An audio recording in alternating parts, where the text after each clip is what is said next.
This is 5 Live Formula One with Jack Nichols. Round 12 of the Formula One World Championship about to get underway in drizzly, miserable, wet conditions in Spa-Francorchamps, Belgium. This iconic race circuit that has been hosting Formula One races for decades and decades is famously changeable in its weather conditions, but actually we tend to get quite a lot of dry races here, more than you would expect anyway.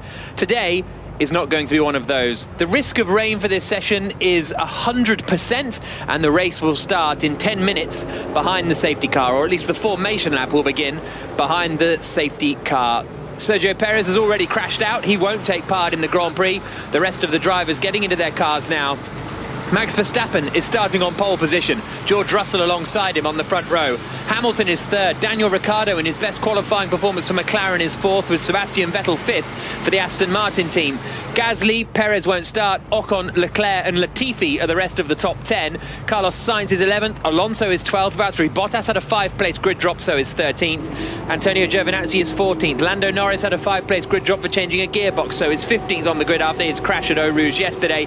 Yuki Tsunoda is 16th. 17th is Mick Schumacher. 18th is Nikita Mazepin. 19th Lance Stroll. Kimi Raikkonen will start from the pit lane. Alongside me, as ever, is the former F1 driver Jolyon Palmer. Andrew Benson, the BBC's chief F1 writer, is with us as well. And, well, how do you feel at a start of a race as wet as this? I mean, how are you feeling ahead of Brazil 2016, I guess, is my question. You're in for a grueling Grand Prix if you're getting strapped in right now. This is going to be, it's one of those days where you could be a hero or you could be out in a flash. You really have no idea how it's going to go. The race takes so long to unfold. There's so many different phases because this will not be straightforward. We know there's going to be a formation lap starting behind the safety car. Already we've lost a main contender, really. Sergio Perez in the Red Bull has crashed on the way to the grid. Conditions are going to be so tricky. Tyre strategy through the race is going to be tricky as well. Full wets will be what everyone's starting on. Do they switch to intermediates, and when? Will we ever get to a point of slicks? I can't imagine it now, looking at the track conditions and the rain still falling, but in 2 hours' time, it can be very different. Safety cars, red flags, yellow flags, the lot of it. If you're driving, it's a time where you can be a hero, but it can go wrong. And I'm quite pleased I'm commentating on this one. I can't wait. Hashtag BBC F1 on Twitter, f1@bbc.co.uk on the emails if you want to get in touch. I get a feeling we might be having quite a bit of correspondence with you guys over the course of today because of the nature of the conditions. Now, try and give us an idea, Jolyon, of how wet it is. Is it crazy wet? Is it absolutely undrivable wet? Is it fairly manageable wet? Is it bone dry? Well, it's not bone dry. Is this rain going to just keep getting worse like this? Yeah, I think it's going to be like this all afternoon. I haven't really got much more than that. So Hamilton asking whether the rain's going to be like this all afternoon. The team say yep. Yeah, it's very wet. It's going to be full wet tyres to stop aquaplaning. There's standing water out there. So I can't imagine the race is actually going to start after the formation lap. So it's probably going to be a few laps behind the safety car. Then do we have a standing start at some point? Do we have a safety car start? Obviously a big talking point after the crash at the start of the Hungarian Grand Prix last time out. For the drivers, you've got no grip at all. You've got some aquaplaning. You've got barriers quite close on a really fast circuit, as Lando Norris found out at Eau Rouge yesterday. You can't see anything. This is the thing. Only Max Verstappen at the front of the field is going to have some visibility. And by the way, even he's not going to have a lot because it's gloomy out there. There's a low-hanging cloud. He's not going to see a lot. It's really dark. But everyone behind him, George Russell came to the grid saying, even following a car by 6 seconds, the spray's just hanging in the air. So you're doing maybe not your 200 miles an hour today. Maybe it's 160 miles an hour. But you can't see a thing. You can barely see the end of your own car, and you've got to turn a corner. You've got to hit the brakes somewhere. This is the trickiest conditions that you could possibly have, and I mean, so easy to get it wrong. With every lap that you do, you build up a bit of a picture of where you can brake, where there's a bit of grip, where you can expect maybe a tiny bit of standing water, but from the word go, with cars all around, really tricky. You accidentally overtook Jenson Button once. I nearly did. Oh, you nearly did? No, I think Jenson was behind me. Okay. Brazilian Grand Prix 2016. Race started behind the safety car, and I had Carlos Sainz ahead, Jenson Button behind, and it was one of those ones where we were behind the safety car for many laps, and I was in the car starting, I think, P15 or something, thinking when this goes, this is going to be loose. Anything can happen here. I can't see anything, and we're going safety car speeds. But then you still had your Lewis Hamilton at the front saying, come on, Charlie, we need to start the race. And I'm thinking, no, we don't. We really don't. Anyway, the race finally starts, and we get up to racing speed. When I say racing speed, about fourth gear, accelerating out of the final corner in Brazil. By the way, Romain Grosjean that day had already binned it there on the way around to the grid from 7th place, I think, the same as Sergio Perez today. And yeah, got up to some racing speed, couldn't see a single thing, and I was just blending out of the throttle, trying to turn, stay on the track somewhere and not just hit the pit wall or the outside wall. It was an absolute start of guesswork, and I was in my head thinking, oh, I'm going to be plumb last at the end of this straight. Hit the brakes for the first corner, I'm coming around the outside of Carlos Sainz for a nice move. Didn't pull it off, but it turns out everyone was in exactly the same mess, but you just can't see anything, and you got to just sort of balance a bit of bravery, a bit of risk, and a bit of common sense as well, which was to blend out the throttle, try and pick up a little bit rather than just keep it pinned and blasted on a curved straight where you just don't know where the edge of the track is. Remarkable, absolutely remarkable. So 3.5 minutes until the formation lap begins. Championship-wise, Hamilton leads the championship, 8 points clear of Max Verstappen. And, well, those are the only two really in contention for the win, aren't they? Or George Russell, after his superb qualifying performance yesterday, if he did that lap in wet qualifying, surely he has that pace in the Grand Prix. Or is that mad to think? I think Russell's lap in qualifying was exceptional. I don't think he's going to have the pace to challenge Verstappen or Hamilton over 44 laps today.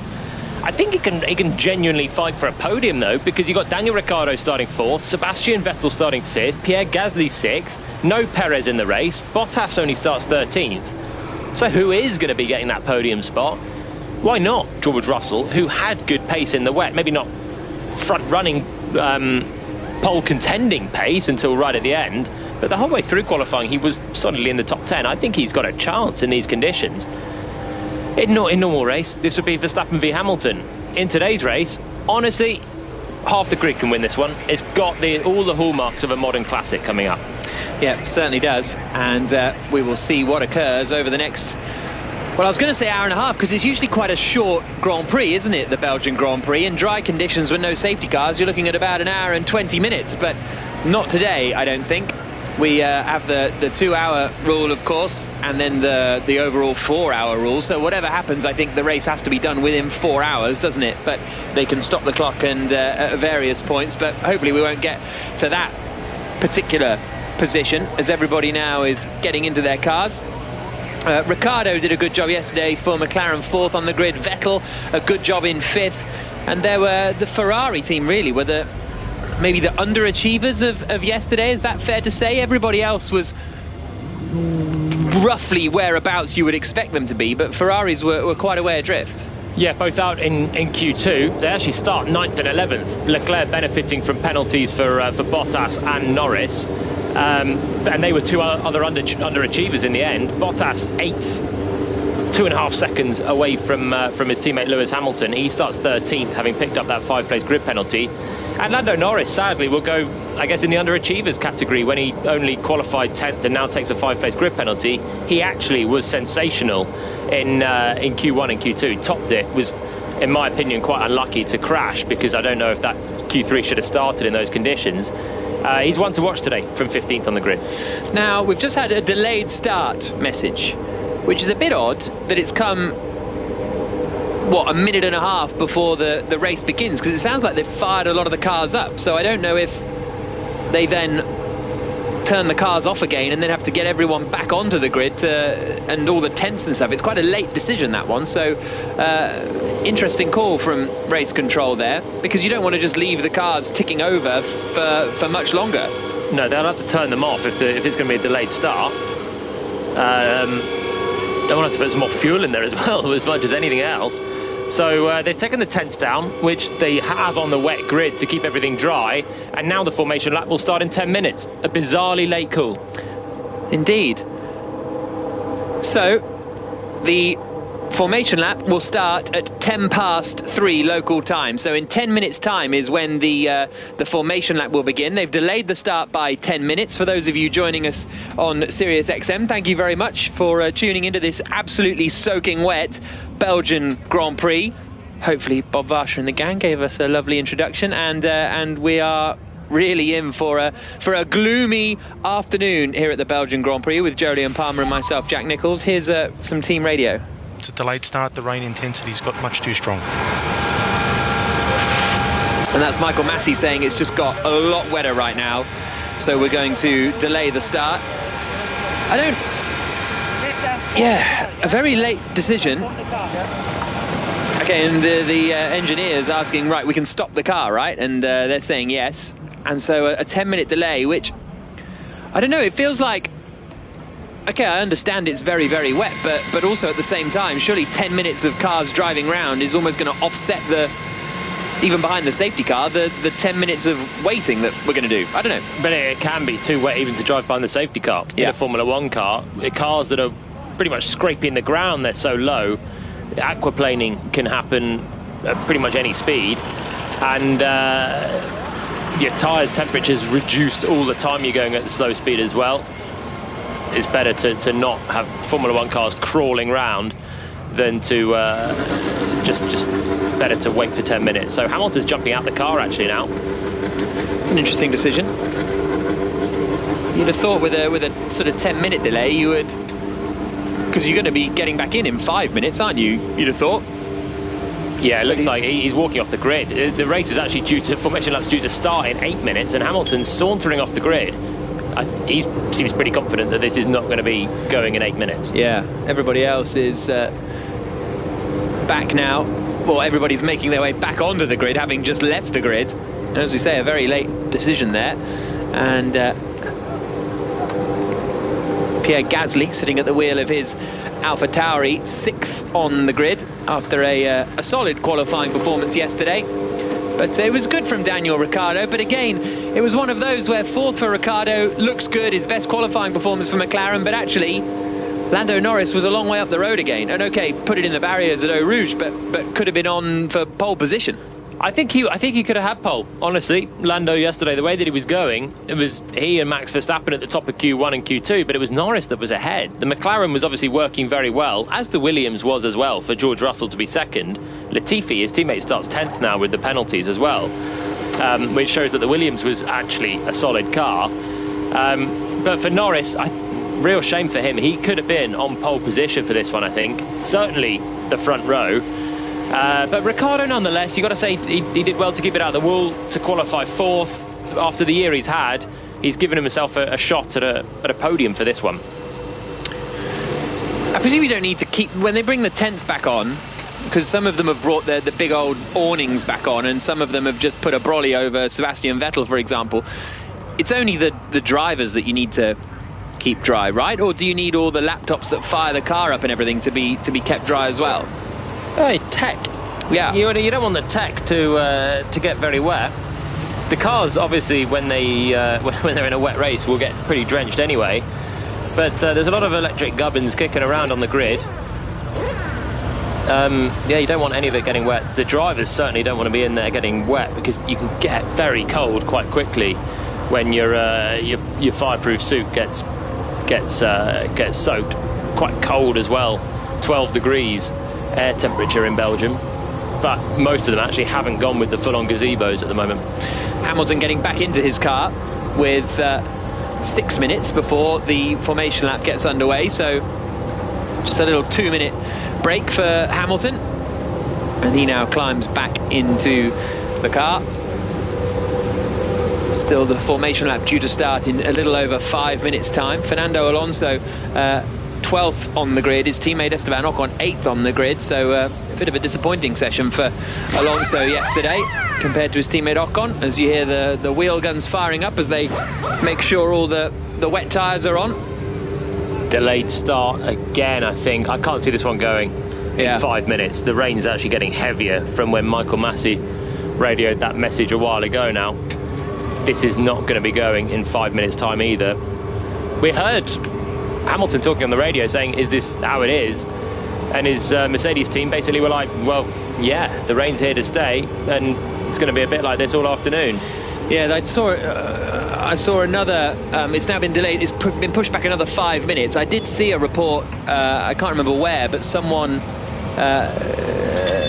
so they're reporting that the FIA believe the rain intensity will reach its peak at 10 past, and then that's why they are then doing the 15:15 start. And you wonder, when there's so much sort of water down on the track, how much does the rain kind of make a difference? Like, if it's raining or not raining, how much is that actually contributing to how slippery it is? Do you see what I mean? If the track's wet already, how dramatic does the rain add to it? The rain will make a wet track wetter. Yeah. If it's not raining, it will slowly dry up. It felt like a stupid question, and it was. Yeah, it really was, actually, that one. No worries. So what they want to do is wait for the rain to lower in intensity, and then they can start to think about, the track is clearly too wet right now. Yeah. That's why. And race director Michael Massey is worried with the intensity of the rain that it's going to get wetter. What he wants to have is at least a wet track that's got the potential to get drier soon.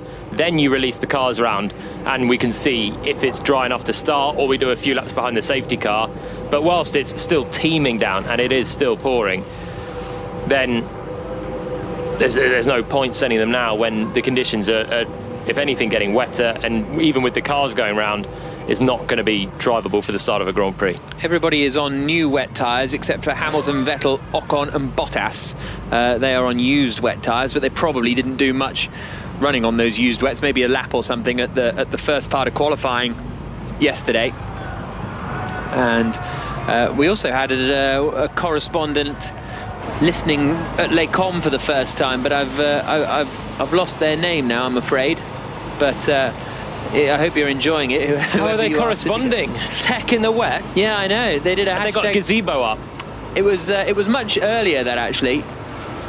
Got to be putting the tech away in a sealed pocket now. Yeah, you'd have thought so.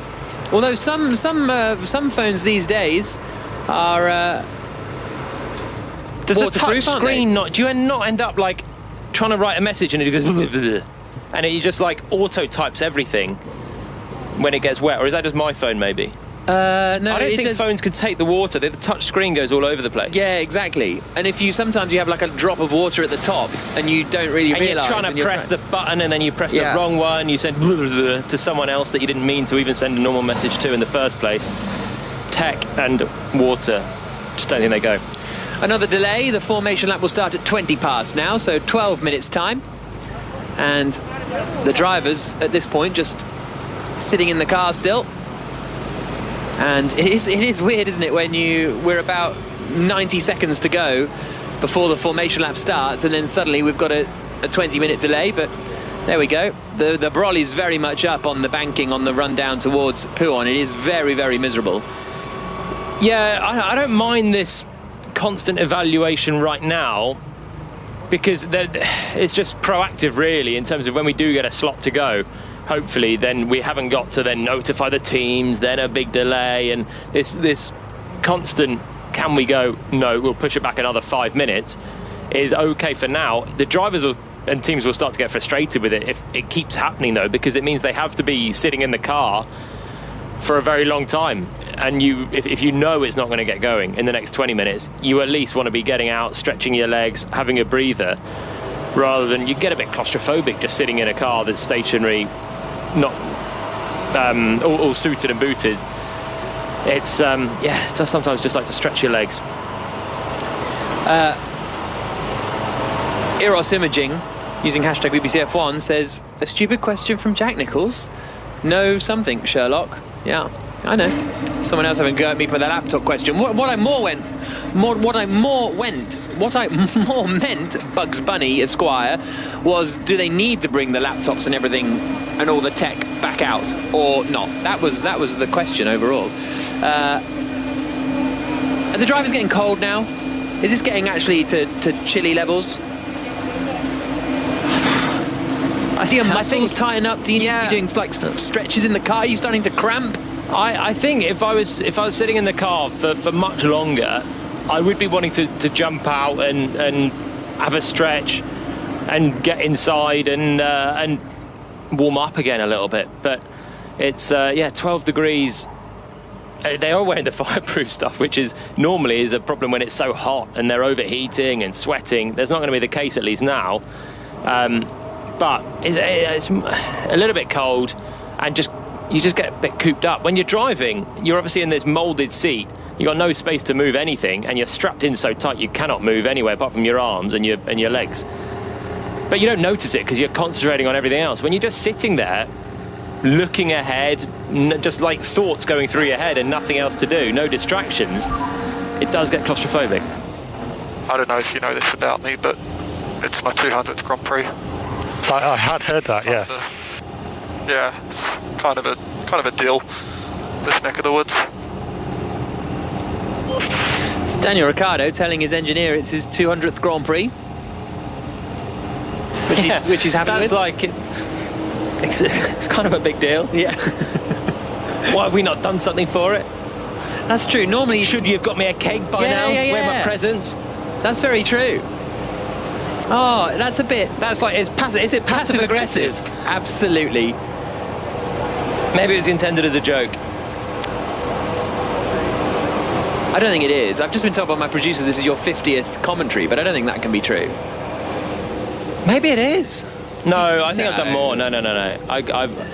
I'm lost in time. We'll go two and a half seasons. It's probably not far. Nah, I think this is my 3.5. Oh, is it? Well, when's my 100th commentary? I don't know. What are you doing for... You must have had 100 commentaries now, no? What, on F1? Man of your experience. The thing is, I promised myself... this is going to sound a bit rude to people who do keep count, but I promised myself not to keep count of how many Grand Prix I've done. Just because I don't want to be like, oh, yeah, I've done this many Grand Prix. You're not a bragger. Well, But no. then are you bragging about not being a bragger? Well, yeah, it's that, faux humble brag. It's a humble brag, isn't it? I keep track of world racetracks I've been to, and the London E-Prix became my 80th. Saudi Arabia might be my 81st later this year, which is quite exciting. Losail? Oh, yeah, actually, Qatar could be, yeah. So, I have no idea. I don't keep any count on that. I reckon though, by my simple maths, I'll be on 100 Grand Prix commentating next year. Really? Okay, well, we'll do something. Do you want... Yeah, but would you... Is that pride? Is that pride? Are you proud of commentating on 100 Grand Prix? Having started 17? Well, I didn't drive in 100 Grand Prix. It's nice to make 100 Grand Prix. Yeah. The devil's in the detail. I don't want to go in the detail of it, but I've participated next year in 100 Grand Prix. I've actually participated in more now. Combined, definitely 120. more than 100, yeah. Andrew Benson, do you know how many Grand Prix you've been to? A lot. I don't count either. I think the counting thing is a bit silly, frankly. But lots of people don't think that, and that's their prerogative, obviously. This is great. You're not going to have many friends in the media centre after this, are you? I don't know. Are they listening? Probably they are, aren't they? Hi, everyone. What are you thinking at the moment, Andrew? The race is going to start in 6 minutes. I've done hundreds of Grand Prix at the tracks. COVID's kind of messed that up a little bit. Yeah. But hundreds, yeah. Yes, I'm thinking, when's this race starting, frankly? How can this race start? Because this weather doesn't look like it's changing, does it? And that's the thing about races when they're like this. We're just seeing a river of water running down one of the parts of the track. It's hard to see which part of the track because the camera angle's too tight. But it's a nasty river anyway. You wouldn't want to be driving over it in a Formula 1 car. And the problem is when the weather conditions don't change, what tends to happen is they get to a point where they think, well, we've got to have a go. And they're not, within not that much longer, I think Hayward just had another delayed start message on from race control, but they will have to have a go at some point. And I just don't know when that's going to be. But they keep delaying the start too late. It's quite funny, actually. They've just unplugged everything from the car, just moved everything out of the way, and then they delay the start again, because 5 minutes, basically 5 minutes before the formation lap starts is kind of when you want to be clearing everything off, and they wait until 5 minutes before to delay the start again, which we could all see coming. So everybody's just unplugged everything, and now they all have to, honestly, the Red Bull mechanics are halfway down their tent, their gazebo thing, and now they're trying to put it back up. So these late calls are very, I mean, I sort of get it, but also not at all. It's going to be the boy that cried wolf. Yeah. Soon. They'll all expect it, not be ready to go, and then safety car will start with all the tents on the grid. Yeah, it's inevitable at the moment that it's not going to go, because the rain's still coming down, the conditions aren't changing. If we didn't start 10 minutes ago, why start now? They need to have a glimmer of hope at some point to even have a go, though, surely. They can't sit there, see the rain still coming down, and then think, well, okay, enough's enough, let's just go for it. There's got to be some logic behind that call. And it's getting worse. The visibility is horrendous looking back from turn 1. Virtual Statman says, according to Article 5.3, the maximum race time of 3 hours, I thought it was 4, but it's 3 hours, will commence at the scheduled race start time. So that implies that the sort of 3-hour window in which to complete the Grand Prix is already running, suggests Virtual Statman. Leon is on the banking at Podium, and it's very grim. Not a naturist in sight. My mate Steve bought me a ticket for my 50th birthday, so big thanks to Steve for the ticket, and I hope you're enjoying the weather, Leon. How are you texting in the rain, Leon? And we're actually seeing pictures. You're probably in there somewhere in the pictures we're looking at, and it looks absolutely this is your 50th birthday, Leon. This is horrific. Without context, though, that tweet is a very odd one, isn't it? Oh yeah, yesterday Palmer said he was a naturist, so that was the naturist reference. It's very grim. I can't see any naturist. Yeah. So he's here for the Formula 1, though. Exactly. So 15:25. Local time is the next start time, which is in 8 minutes or so. But it is just pretty rainy, isn't it? It is not getting any better, and we'll see what happens. Apparently, Quixotic Geek says it's also raining in Zandvoort, if that's any consolation. And Lemon Sucker says the wittering on 5 Live Formula 1 coverage is shocking. You won't get any arguments here, Lemon Sucker. Right, still waiting for this Grand Prix to get underway. Interesting stat here. With Perez dropping out, the top 8 on the grid are all different teams. Yeah. 10 teams, the top 8 are all different. And the first repeat is a Williams. If you can give me a couple of sausages. Some sausages for me, for the barbecue. Is the race still gonna last 2 hours, or no, it's... Are you thinking about your dinner? I was thinking that we might need some lights. So Gasly asking for some sausages, and then thinking we might need some lights on the car at the moment. Sebastian Vettel has got 3 brollies on his car, which is quite interesting. He's got one covering the cockpit, and then sort of one covering the front 2 corners of the car, and it's still under a sort of tent gazebo. So that's an interesting move from the Aston Martin team. You can hear they're firing engines up, aren't they? Even though there's still 6 minutes to go before the supposed start of the Grand Prix. Just keeping things ticking over. Checks, making sure the car doesn't get too cold, left out on the grid as well. It's just... tell you what, Perez's car's back, and the Red Bull team are now trying to repair it, are they? Yeah, it looks like it. Well, that would be a pit lane start rather than going to take his 7th place on the grid. But this is an opportunity for Red Bull to get that car repaired. With the race hasn't started, Perez, I think, is in his rights to get in that car if they can repair it and go and wait at the end of the pit lane, as Kimi Raikkonen, by the way, is also doing. Yeah, then it's not sort of... It's half frantic work on Perez's car, isn't it? It's not absolutely manic, but they do seem to be getting on with it, and it's only the front right, really, the front right corner that needs doing, I would suggest. Yeah, and do you remember last year in Budapest when Max Verstappen crashed on the way to the grid? It was similar to that, I would say. Yeah, there was the steering arm for Verstappen on the front left, and they managed to fix it on the grid. Now, obviously, there's a lot more damage to the suspension of Perez's. It's the whole front right suspension has gone. The nose cone has gone as well, but it's the front right suspension that's going to be a bigger one. At least Verstappen could drive to the grid, where Perez couldn't. Yeah, that's true. But they've got his car back in the garage, and we're not going to be starting anytime soon. So what can the Red Bull mechanics do? Fabian says the FIA are using a similar tactic to Southeastern Rail when a train is about to be cancelled, but they keep saying the train will arrive in 5 minutes. It is quite similar to that, isn't it? And he also goes on to ask Andrew Benson, big fan of the chat, do you all get on or is there tension? I just think Benson sounds irked by you both.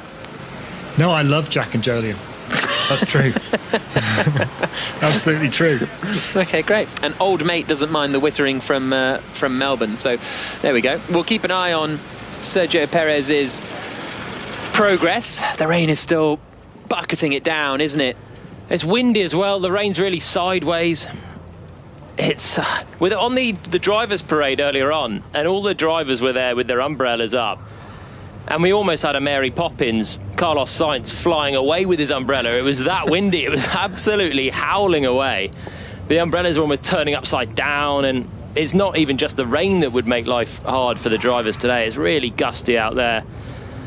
Now, we've got 3 minutes. Here's Ricardo's radio. Daniel, we expect this rain to continue for 15 to 20 minutes and then heavier rain in 15 to 20 minutes time. Wow, that's Ricardo's message. So we've got 3 minutes until the formation lap is meant to start. So everyone is clearing the grid again.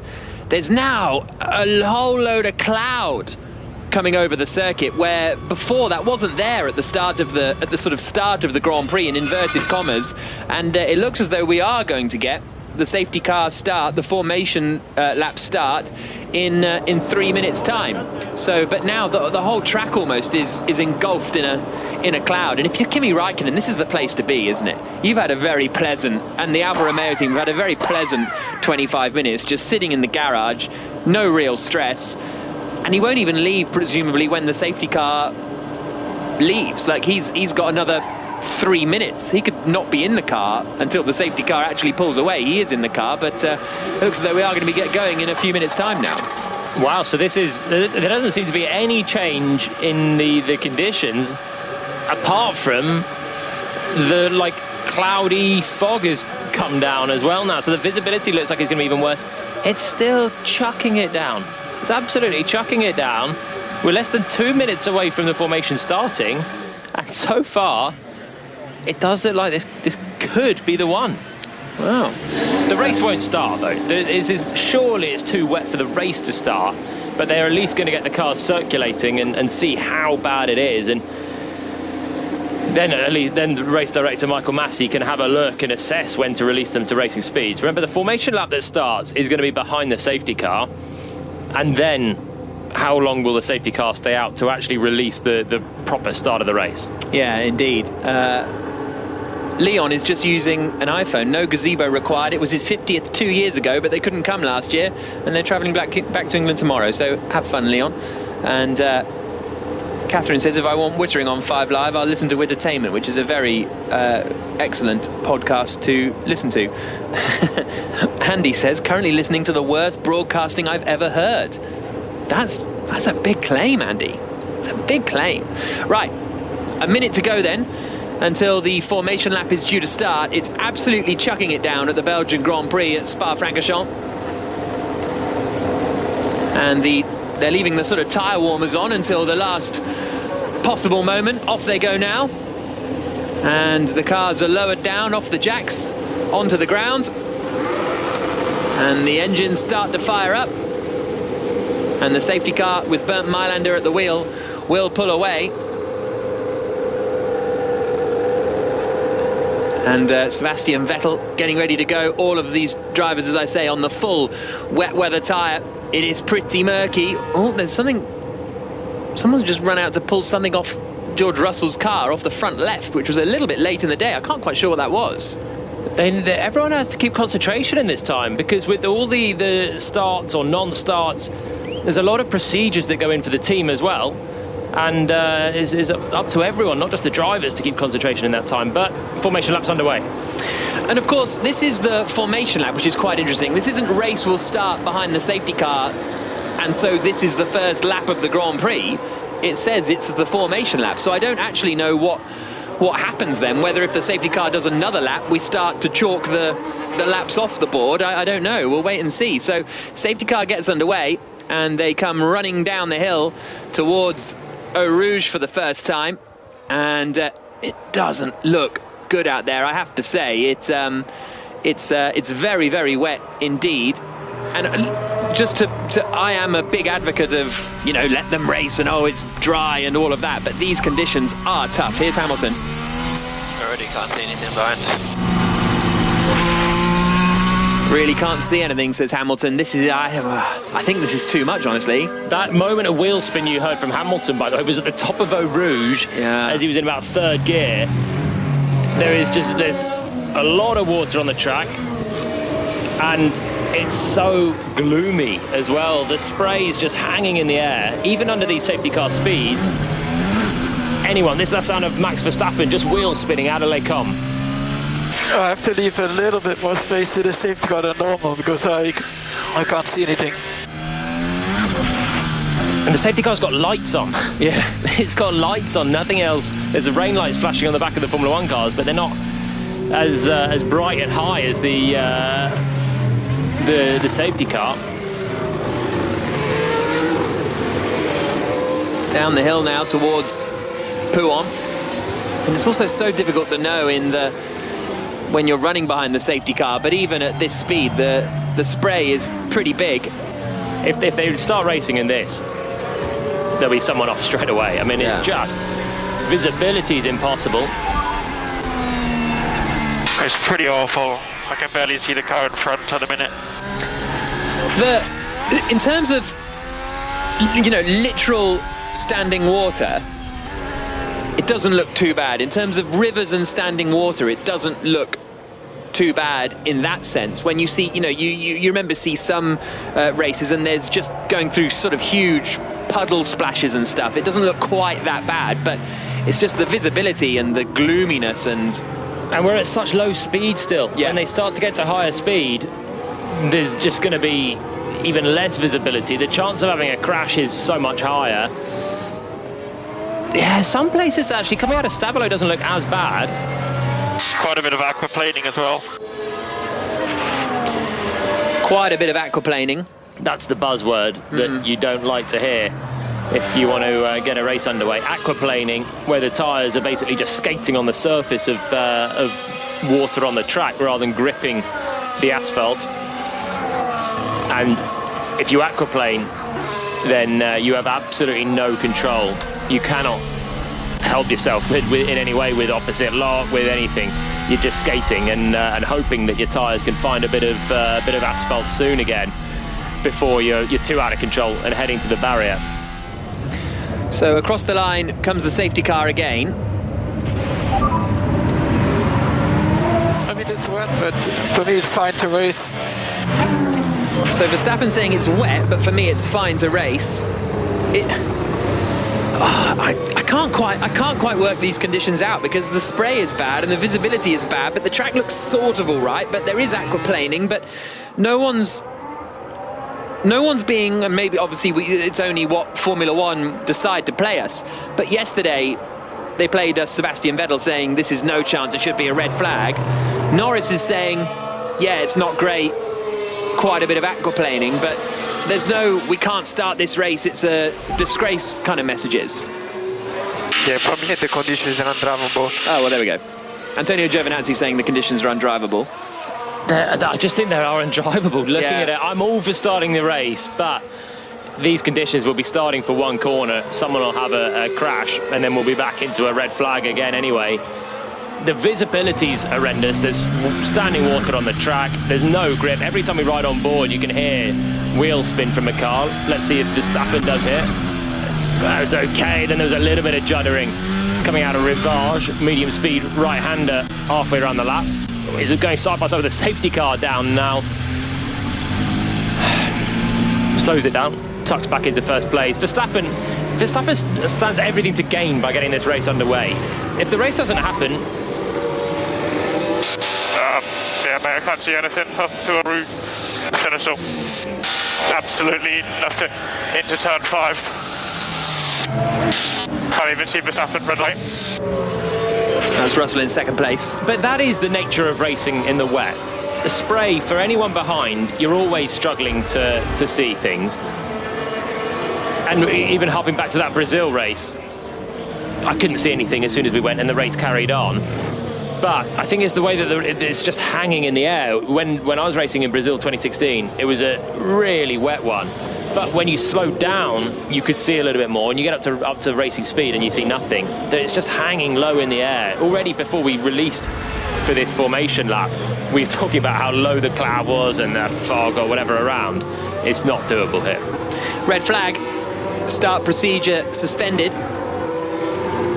And I guess my question is, what happens now? Is it more beneficial to keep the cars running or round the track, or not really? It doesn't make any difference at these speeds. You're not actually drying it up at all. No, I think you've got to just start again.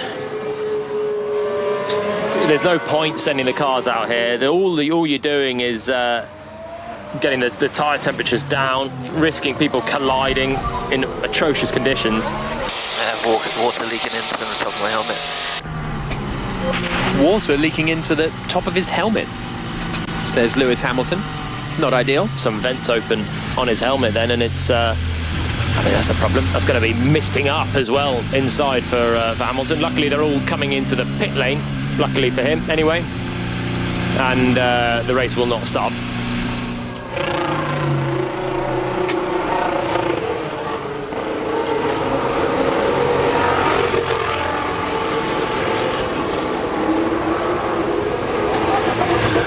Kind of, but also not really. The cars went out behind the safety car. They've just done 2 laps behind the safety car to try and get the race underway, but now they have suspended the start. They've brought all the cars back into the pit lane, and it is absolutely chucking it down in Belgium, so I don't think we'll have a start here anytime soon. So if you want to listen to nothing happening, go to join us on Sports Extra now.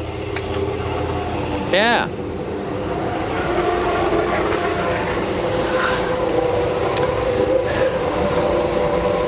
So everybody back in the pit lane now. The tents will come out again. Williams have got a long way to go, haven't they, to get to their car. And Hamilton parks up. Andrew Benson, tell us what happens now. Well, it's a good question. Here's some radio. This is the right call. Daniel Ricciardo saying this is the right call. Do carry on, Andrew.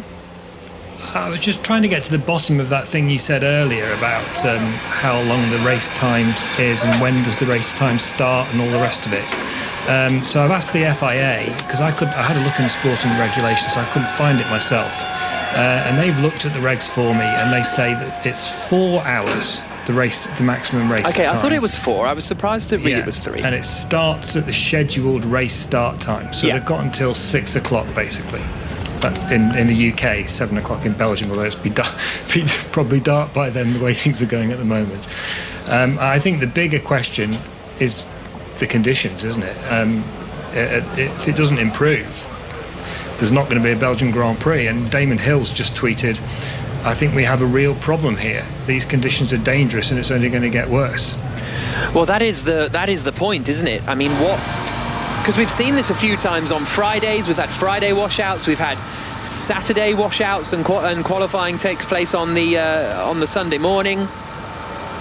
I don't think there's ever been a F1 race that hasn't happened because of the weather. I don't think there's ever been, it just hasn't happened. And maybe there was one because of you'll remember this, Andrew, but a driver's strike, or the track broke up at Zolder or something like that. But I don't think we've ever had a weather race doesn't happen at all. Well, it was here in 1985 that the track broke up and the and the race didn't happen at all. It was postponed until September. The Belgian Grand Prix was scheduled in May in those days, and they resurfaced the track not long before the race, and obviously asphalt technology wasn't as good then as it is now, and it just completely tore up when the Grand Prix cars got onto it, and it was hot as well that weekend in May, and they delayed it till September. I don't remember any other race not happening. This is a race. It's a bit like Brazil 2016. The conditions here, isn't it? It's it's very, very wet, and they will try to start the race at some point. They're going to have to, but the question becomes is how do they make that decision? Especially if the rain just keeps coming down at the same point. Well, maybe we come back here after Turkey or wherever the trouble points in the calendar were. Maybe you come back to Belgium then. Charles Leclerc has returned to his Ferrari garage.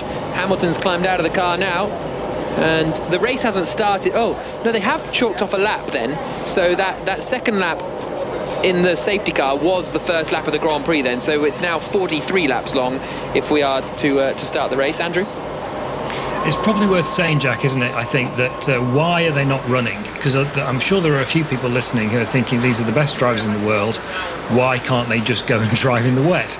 And it's because of the amount of water and how low Formula One cars are. Jolene can explain it from what it's like inside the car, but the cars are very close to the ground, and if there's lots of water, they aquaplane. Basically, the middle part of the car just skids along the road, and the tyres have no grip, and you're off. You're completely out of control at that point. So it's not to do with a lack of driving skill. There's no skill involved if your wheels aren't touching the track, obviously. So that's why Formula One cars can't race when it's as wet as this. Yeah, indeed. Which race was it where the teams were launching paper boats down the pit lane, asks Peter. I think that was Austin, wasn't it? I would have said that was Suzuka. Was it Suzuka? Oh, Suzuka. Was Suzuka. Yeah, Suzuka. We had a really wet Suzuka a few years ago. Austin was the qualifying on the Sunday morning in 2015. And people probably did the boat thing then, but it was... The boat thing's an old classic, it had been invented in Suzuka, yeah. But Suzuka, because the pit straight is quite downhill, isn't it? Austin is not so, it's much flatter until you get up towards turn one. So I think the boat thing worked wonders in Suzuka. So Max Verstappen, the only driver we heard on the radio saying, I think we can start this race. Yeah. This is when you're driving the car in those conditions, everyone's having a feel for the grip, feel for the conditions. And you know that any radio communication you have with your team is going to be monitored by Michael Massey and is going to get broadcast on the world feed. So Verstappen's wanting that. Why would Verstappen want to start that race in conditions that are so bad? He's starting at the front. So fundamentally, he's got the easiest job there because he can see. And even George Russell, starting second, has only one car and the safety car at the time ahead of him. But even Russell said he couldn't see a thing into Eau Rouge, couldn't see a thing top of the hill, and that's with one car spray ahead. That spray only gets worse with everyone else coming further back. So if you're in the midfield, you've got cars all around you, you've got spray ahead, spray behind. The aquaplaning, as Andrew's just mentioned, that's one thing, but then not ever seeing where you're going is a problem as well. Now, drivers are relatively used to this because at various stages through their careers, you have a wet race, and the spray makes it extremely difficult. But I think that even the volume of spray was more than I've seen before, and the way that it's hanging in the air so much, it's not dispersing. It's just hanging in the air with the low cloud as well. It's a really gloomy day. I think all of that makes the visibility worse than even a conventional wet race. But for Verstappen, he's got none of that problems. On top of all of that, Verstappen needs to get some points here. This is a great opportunity in a normal race. Even if it was a normal wet race, Verstappen is a big favourite. He was quick yesterday, took pole position from George Russell, and I can't see Russell being a threat to Verstappen over a Grand Prix distance. Hamilton qualified third. That's the big title threat, but Hamilton did well to qualify third, I think, in a lower downforce Mercedes, They were quick in the dry and the straights, but they'd not got the downforce that Red Bull have. So I think Verstappen has a great chance to take some points out of Lewis today. But if the race doesn't happen, that's going to really hurt him. Be more bad luck for Max in this title challenge between the two of them. Yeah, indeed, it's tough.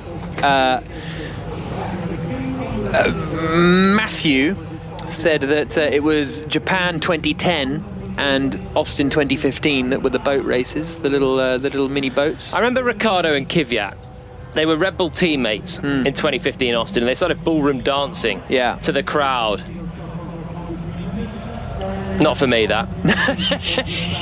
Not for me. No. But everyone's so desperate. All the drivers, they feel a bit of the pain of the fans because they want to put on the race, and the fans flock to the circuits, and there's many fans around this Belgian circuit, and all they want to see is some action. And the drivers feel sorry, but there's nothing that you can do. You can't start a race when it's just going to be a crazy one to start. There's going to be everyone off on the first lap, and it'll be a fast of a race. So there's nothing you can do in these conditions, but they're desperate to do something. That's why you get the boat race, and you get the ballroom dancing, and you get whatever else to be a bit wacky to some fans somewhere. But it's just it's a tough time for everyone. The drivers, they only want to race in a race where they can actually drive and show what they can do. The teams, everyone's turned up to this circuit to put on a good show and race, score some points or a win or whatever. It's just one of those days at the moment where it ain't happening. For those of you asking about points, we're trying to get to the bottom of exactly what happens and when, because even though it said the start procedure was suspended and the red flag was out, they do appear to have knocked a lap off. So I think we've had one lap of the race, which Andrew Benson would also presumably mean that if Sergio Perez were to join now, he would be a lap down, if that was even at all possible. So a lot of stuff going on, Andrew. Yeah, that's an interesting question. I don't think the race has actually officially started yet, so I think Perez could potentially still take part because there's been no timing, has there? They've taken a lap off the race distance. Yeah, exactly, but the 2 normal. hours hasn't started, correct? Yeah, but so in terms of points, if the race leader has completed 2 laps or less, no points will be awarded. And then any distance up to 75% of the original race distance is half points, system radio. Hi, Jonathan. Hello, Michael. That would be a no. What? As to the car rejoining the race, or the fact that we've got the car rejoining the race. Why would that be? Because he's, in our view, got outside assistance to get back in. It's not Le Mans, and so I think he can do that. And also, mechanical assistance only accounts in the race, and the race actually hasn't even started yet. I mean, seriously, we could get that car fixed possibly and into the race. Well, let me have a so look, I don't, I can't think of a reason why not. I'm not coming on to you taking a chance. Let me have a chat to my steward friends and get them to have a look at it. Okay, so as far as I'm concerned, and as we know, the race is yet to start. If he'd have stopped out on the track and we'd dropped it off at the garage, or he'd have just managed to limp back, we'd be doing all of this now. That's correct. Let me come back to you on that one, Jonathan. That's some great... Well, look, I've given Michael Massey enough stick over the years, so... But there we go. Interesting conversation between him and Jonathan Wheatley, where Massey says, no, absolutely not, and the team say, yeah, but surely this, oh yeah, okay, I'll find out. So that's the question there. He's good at preempting the questions, isn't he? Yeah. There was one yesterday. I can't remember which one it was. But he knew what someone was going to ask before they even asked it. Well, that was the radio opened up, and he was just like, "No, that's the answer." But he always seems to, and then he didn't. He got it wrong, didn't he? With he second-guessed himself there. Yeah, and Red Bull was it Silverstone, or it was somewhere where they came on. Oh, just to offer advice, wasn't it? They came in to say, oh, it was the punctures in Baku. It was the punctures in Baku where the team came on to say, to help him out, and he was like, no, and then they were like, no, just listen to me, and then you can say no. Anyway, Andrew, were we in the middle of saying, so there seems to be some discussion as to whether the race has started or not, doesn't there? Yeah, I don't think it has. No, That's what I I was agree. saying earlier. There's no timing. They've just taken a lap off the race distance, which is what they're supposed to do according to the regulations. I'm still trying to get to the bottom, believe it or not, of this 4 hour, 3 hours thing. Yeah. Because the issue of the sporting regulations on the 1st of July this year says 3 hours, and I'm just but the bit of the sporting regulations that I was sent from the FIA communications department just a few moments ago said 4 hours. So I'm wondering which one of us has got the right version of the sporting regulations at the moment. Well, this is the thing. I always thought it was 4 hours. Then I saw that message saying it was 3, and so there does appear to be an argument that it is 3. Someone snuck it into the new version of the regs in the small print. Yeah. So I'm just looking at I've now found the current regulations on the FIA website. Let me just see if I can find the right. It says 3 hours on the latest version on the FIA website. Okay, so that means 6 o'clock in local time and 5 o'clock in the UK. So another 2 hours 15 minutes. So if it doesn't start in 15 minutes time, we're not getting a full race in. Basically, is probably fair to say. And everybody is drenched up at Podium, where we see the banking. And there was something else we were going to discuss. Oh yeah, so no points will be awarded for less than 2 laps, and then 2 laps to 75% race distance, which would be half points, Andrew. Half points. Yeah.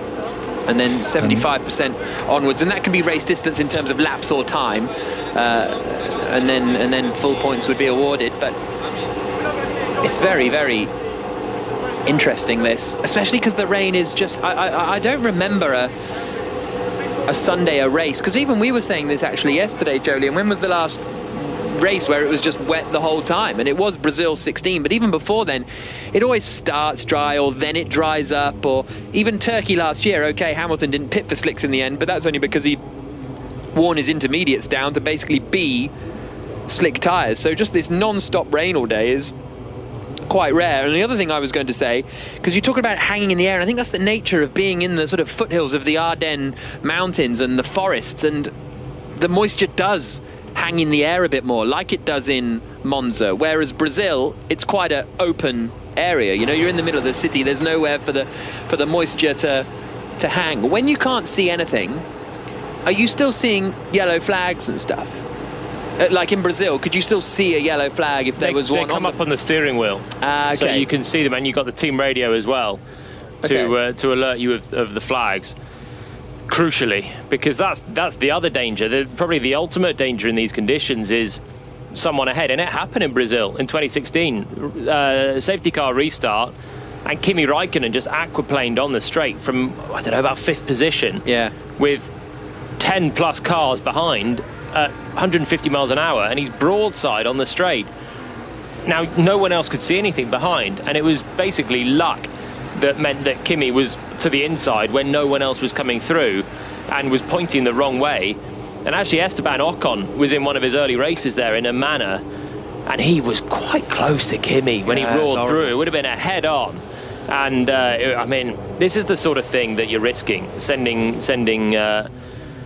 the drivers out in conditions where, if it's just wet and visibility, that's one thing. But when you've got aquaplaning as well, anyone can crash at any moment.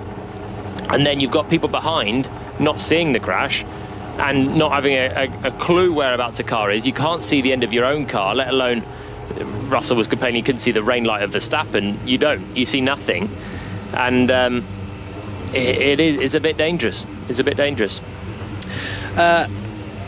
MJ asks, has there been half points in a race since Malaysia 09? I don't think so. There was a lot of chat about it before. I think it was Suzuka 2014. There was a lot of discussion about what would happen with the race start, because I think that's when a monsoon was incoming, and of course that was the race that sadly Jules Bianchi had his accident in. But it got past the 75% race distance, so I think Malaysia was the last time that we had half points. Yeah, I don't think it's pretty rare, isn't it, to have it's weird how many we have on Saturday. We have quite a few, and Friday washouts, but Friday sometimes the washouts would be drivable if it was a Grand Prix, but they don't risk going out in a practice session in abysmal conditions. Saturday, we've had a few Saturday washouts where you end up coming back on a Sunday morning for the Grand Prix, and never a Sunday washout where you just can't run the race because of the weather. So far, I'm a little bit worried about this one. Still the rain's coming down. Has it eased ever so slightly? Well, Daniel Ricciardo was told a while ago that it was only going to get heavier. When his engineer came on and said it's going to rain like this for the next 10 minutes, I thought, here's a glimmer of hope, and then it's going to get heavier. Oh, okay. Yeah. And so I think we're into that phase, but are we going to get into a period of just a bit of lighter rain is the best we can hope for at the moment, and then you can start to think about sending some drivers out again, all the drivers out again, and see how the conditions are. But at the moment, solid red flag, no one's in the cars, they're all chatting in the garage or on the pit wall, and they don't look like they're about to get ready either. Matt says finally Jolyon Palmer gets his deluge. You've been waiting for it all year. We had some deluge yesterday. Yesterday's deluge was great. If we had yesterday's weather today, be a screamer of a race, because this is what you want. You want wet, drying, wetter again. And we ultimately had a qualifying that got underway, even if we had to red flag the Q3 a little bit at the end after Norris's crash, and maybe before Norris's crash in an ideal world. But it happened, and the conditions were really tricky. We had a surprise result as well. And imagine having a race in those conditions. You'd be pitting you'd have drivers possibly starting on full wets or inters, which we had at the start of Q1 yesterday. Pitting for the inters, at some point needing a full wet again. And you got sort of 5 pit stops in a Grand Prix, strategy gambles everywhere. And it would have been an absolute thriller. But this one, too much today. The deluge is too great. Yeah, indeed. So we are waiting for any news, really, because it's still just a red flag 22 minutes ago now, and the rain is just continuing to come down at Spa-Francorchamps at the Belgian Grand Prix. And a lot of you asking, could they race tomorrow? Well, the weather forecast tomorrow is pretty miserable as well. It's never happened for Formula One.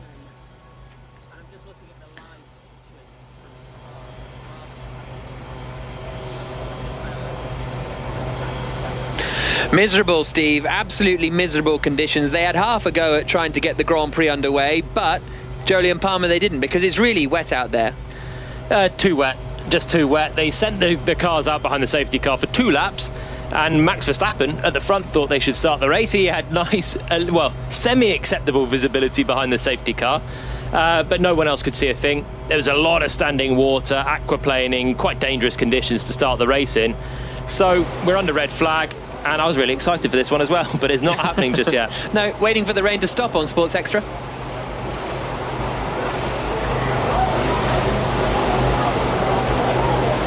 So, Daniel Ricciardo in the garage, with his performance engineer, pointing at some weather radars. Yeah. Is there some more gentle rain coming in? Okay, what I said about 3 minutes ago now, the rain doesn't look like it's eased up at all. I think it was just a few happy Mexicans waving the Mexican flag, probably hoping for the best, without an umbrella up. But the rain looks like it's still coming down. Everyone looks really miserable on the banks. I feel a bit sorry for them. Oh, I feel massively sorry for the people on the bank. It's a tough day, but the weather radar looked like it was moving through a little bit. And there were some points, when some fingers are pointing, that it was either going to be pointing at something worse coming in, or maybe a bit of a clearing. Some people are having a miserable time on the banks, and it just looks horrific. Some people look like they're having the time of their lives, and I presume that is related to beer consumption, because some of the people at the top of Podium are having a right old party. It's like watching Glastonbury, isn't it? It's that sort of vibe. So waiting for the Grand Prix to get underway. Verstappen on pole position, Russell second, Hamilton will be third, fourth. will be Daniel Ricciardo in the McLaren. Lando Norris looked very quick yesterday, but he'll be starting in 15th place. And we can hear from the team principal of McLaren now, Zach Brown. Zach Brown, what are you hearing? When are we going to go racing? Are we going to go racing? Well, I hope we're going to go racing. I thought the sun was going to come out.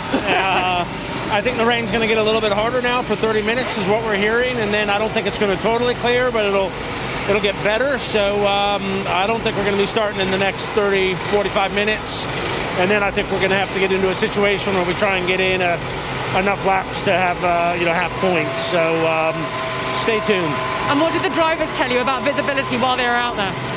Visibility was none, which is obviously very dangerous, and aquaplaning. So with those conditions, you can't race cars. So it's going to have to stop raining, and then I would envision we'd probably have quite a few laps behind the safety car to clean up the track, and then hope we get to a point where we can get some racing in. Fingers crossed. Thanks for your time. Thank you. Thank you so much. So Zach Brown offering up that hope that we're going to try and get to half points, basically, which is an interesting concept, I suppose, or interesting thought. Which we've established is 3 laps, and then you can get half points. Yeah. So Zach Brown hoping that at some point we can get enough laps to get half points, and not going to be going in the next half an hour or 45 minutes. And the rain's still coming down, still dark, no change. Yeah, indeed. The grid is also empty because all of the cars are in the pit lane now under their gazebos, under their tents. The drivers are all... I'm surprised the drivers... Well, I guess some of them are sort of lurking around the garages, but... Are you going back to the motorhome at this point? Out the back, or are you still staying in the garage and hanging around with people? Some and some. I think you can go between. I remember in the Monza quali in 2017, there was a red flag. Romain Grosjean aquaplaned on the straight in Q1, had a crash, and it was halted. It was really wet then. And actually, the red flag was so long that I was pretty well resigned to the fact that we were going to be qualifying on Sunday morning that day. And I was back in the motorhome, feet up, chilling out. And then finally, but you're going to see the glimmer of hope before. I don't think there's going to be a call out of nowhere here. There's still the rain coming down. It's still very dark. No one's ready to go. But yeah, just whether you want to go in the motorhome or stay with the crew in the garage. It's a waiting game. 30 to 45 minutes for Zach Brown at least. Everyone will have a radar that you'd assume will say a similar thing. Most of them get the technology from the same place, so they know this isn't about to start.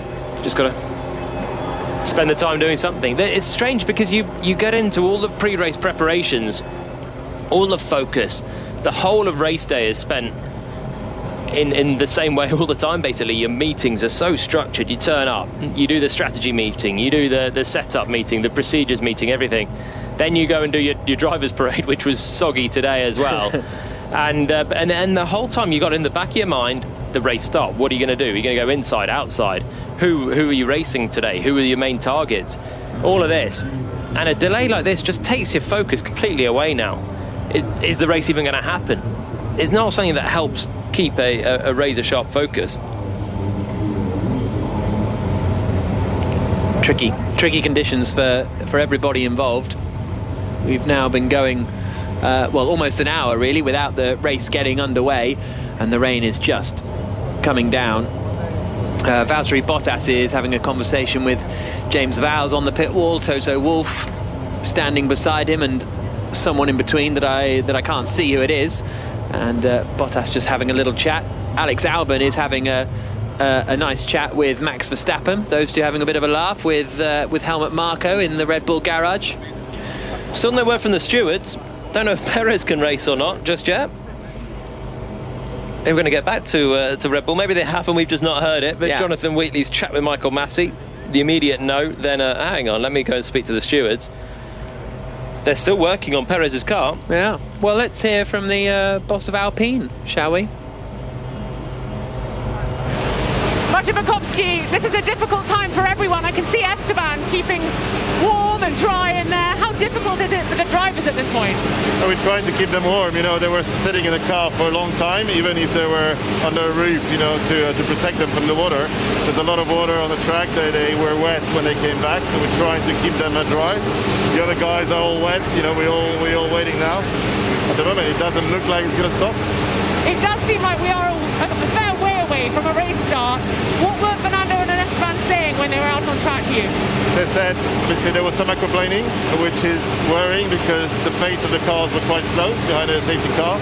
But the main thing is no visibility whatsoever. You know, behind the other cars, even Max, who was the only one who was keen to race because obviously he's at the front, said he had to keep some distance to the safety car. I think these conditions are just too extreme to be able to race safely at the moment. Do you think we're going to get a race underway here? I mean, it's quite dark. We may run out of light. I don't know, honestly. I mean, the radar keeps on showing rain coming. There might be a slot at some point that will allow us to race. Otherwise, tomorrow. Thanks for your time. Thank you. So that was Martin Bukowski talking to Rosanna Tennant.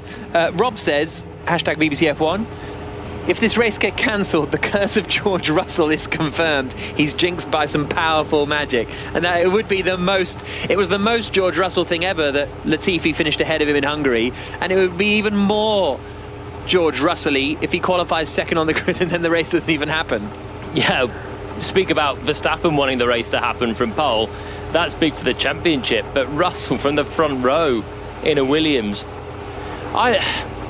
If they can't race, why not have the qualifying and give some points out based on qualifying and where they start as at the very least? It seems a bit unfair to go through the whole weekend and then have this starting order, which we all know is not the be-all and end-all for a Grand Prix, but it certainly puts you in a good stead or a bad stead for a race. Why not give some points out for qualifying and make the whole weekend slightly worthwhile? Just be a shame if we can't get underway at all to scrub it all out. Jack Bacon wants, are there any water-themed puns for F1 teams and drivers? And we're getting a few suggestions, like Sebastian Vettel, Kimi Räikkönen. I like Scuderia Ferrari. That's good. Very strong. Andrew Benson, the safety car's out on the circuit. Actually, it's the medical car out on circuit at the moment. But Andrew Benson, George Russell, I mean, it is a very George Russell thing if this race weren't to happen. But I don't think his future is hinging on today. No, and actually something really interesting happened yesterday after qualifying. In the in Toto Wolff's news conference later on Saturday afternoon, I asked him, have you actually already made the decision on the driver choice for partnering Hamilton next year, and you're just not telling us? And he said, yes, I've always been genuine with you. And to make sure he wasn't joking, someone else asked him again later on, and he said again, yes, he's made the decision. Now, take that how you will, but what we didn't get a chance to ask because of the way news conferences are, no one actually said... Do the drivers know? Well, no one actually said, so why aren't you telling us then? What's the delay? But that's the first time they've admitted that they do know who it is, and that's what we thought on Thursday when we saw Russell and Bottas in the news conference together, and they were like saying, well, there's no news to tell you, sort of thing, which is basically code for we've been told but we're not allowed to tell you. Everyone in Formula One thinks it's going to be Russell in the Mercedes next year, and when he drives like he did yesterday, that was a lap for the ages. Why wouldn't it be Russell? Lewis Hamilton doesn't seem that happy about the prospect. He keeps talking about preferring Valtteri Bottas and said yesterday changed nothing, and he could be saying more politically correct things. You have to ask why he isn't saying more politically correct things, like, well, it's not my decision, it's the team's decision, I'm happy to race against whoever. He's not saying that. He's saying he'd rather have Bottas. But just because everyone in Formula One thinks it's going to be Russell, and that's the way it looks like it's going. And by the way, I've got sources who are very senior in the sport telling me it is Russell. I still don't know for sure that it's Russell, but that's what everybody thinks. Okay, well, that appears to be the scenario. Again, the medicals car's been out on track, and the surface itself doesn't look too bad. I've seen way worse surfaces than that. There's a long lap, and some parts of it I get a little bit excited looking at a low amount of standing water coming through Fagnes chicane into Stavolo, and that was the part actually when they were going round on the formation lap as well. For some reason the water's running off and is not collecting too badly there, but then in other places down towards Eau Rouge and up the Kemmel Straight it's not great, and that's actually the sketchiest part of the track as well. Medical car just one lap and straight back in, the rain's still coming down.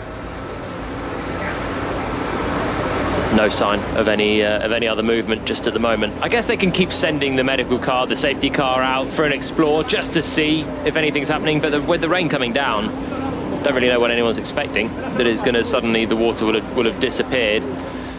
Still looks as gloomy as ever, really. Is it getting a little bit brighter?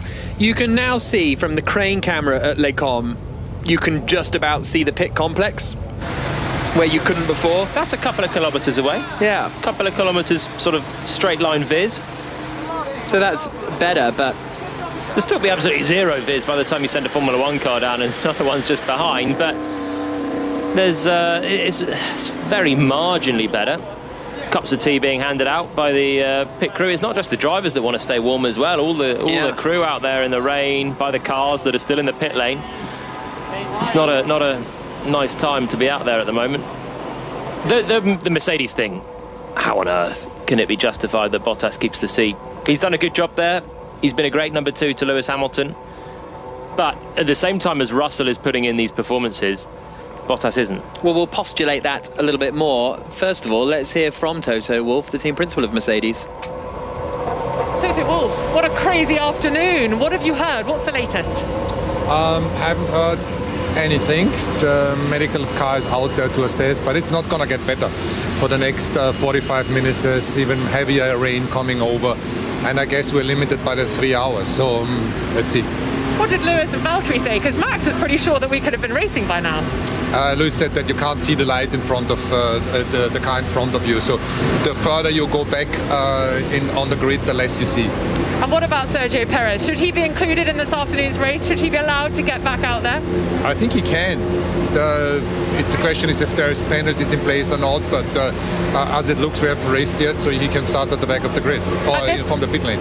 At this point, are you cancelling your bank holiday plans, or do you think we're going to get a race underway on Sunday, or could it be Monday? Well, I don't know what the procedure for that is, but I have plans tomorrow in that speech. Can I come too? I need to speak to my wife. Thanks very much for your time.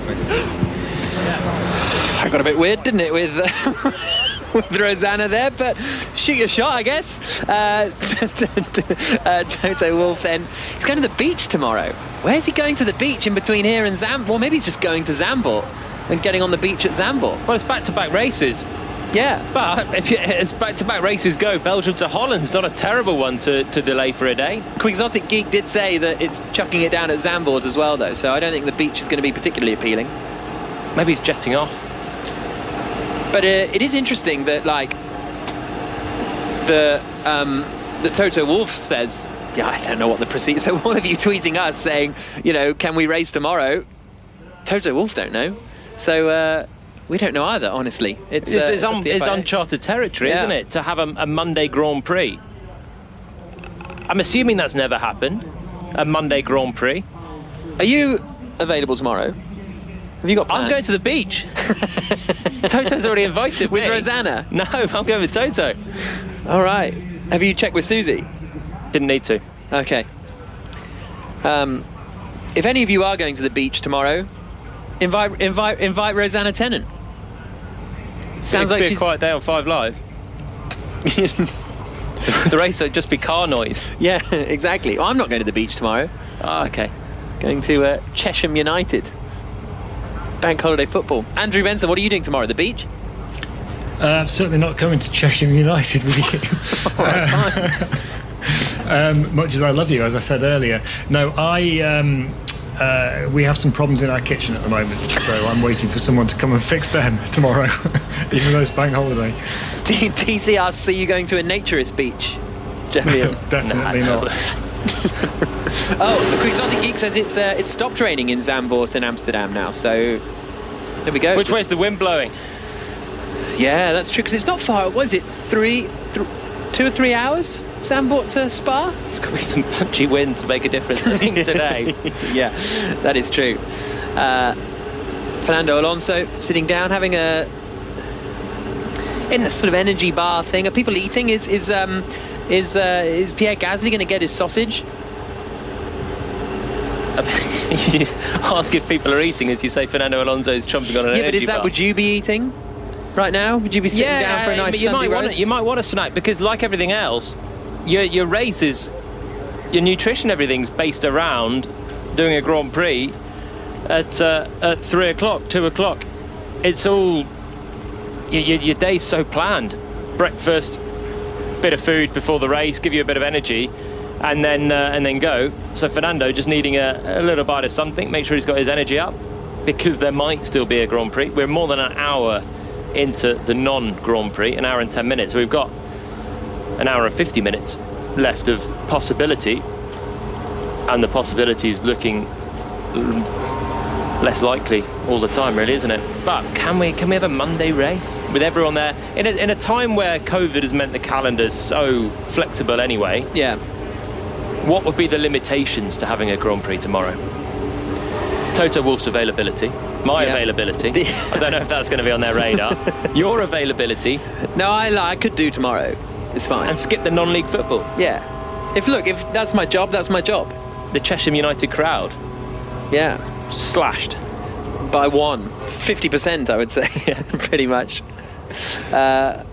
Right, so we'll try and get to the bottom of that Sergio Perez stuff, because they're still working on the car at the moment. So interesting that Toto Wolff agrees with Red Bull then for the first time all year. Yeah. Breaking news: Red Bull and Mercedes agree on something technical, and it's Toto Wolff saying, "I think Red Bull are right. They can start the race because the race hasn't started." Well, let's hear from the boss. Christian, any updates for us? Are we going to see a race this afternoon? Well, I think in these conditions it's actually worse than it was when we're on the grid. It's not so much the conditions to, the tyres can't cope with it. It's more the visibility. So, if anything, to me it looks a bit worse. So, I think we just need to be patient.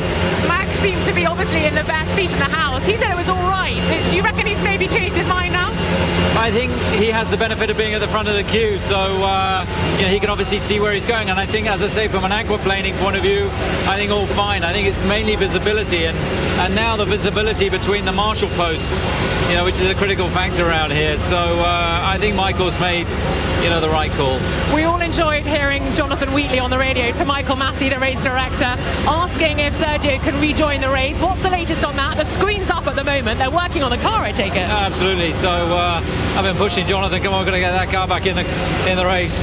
Checo wanted to leave. Said no, he's got to stay. So you never know. I mean, if there is a race, hopefully we can get him in it. And I think we're reasonably confident that the regulations say that he should be able to start, at the very least from the pit lane. So has Michael come back to you? Because he said he was going to check with his stewards. I think it's with the stewards. So flicking through the rule book. So I think Derek Warwick, he knows the stewards pretty well with Gary Connolly and the other stewards. So hopefully they'll come to the same conclusion we have. And if there is a Grand Prix, hopefully Sergio will be in it.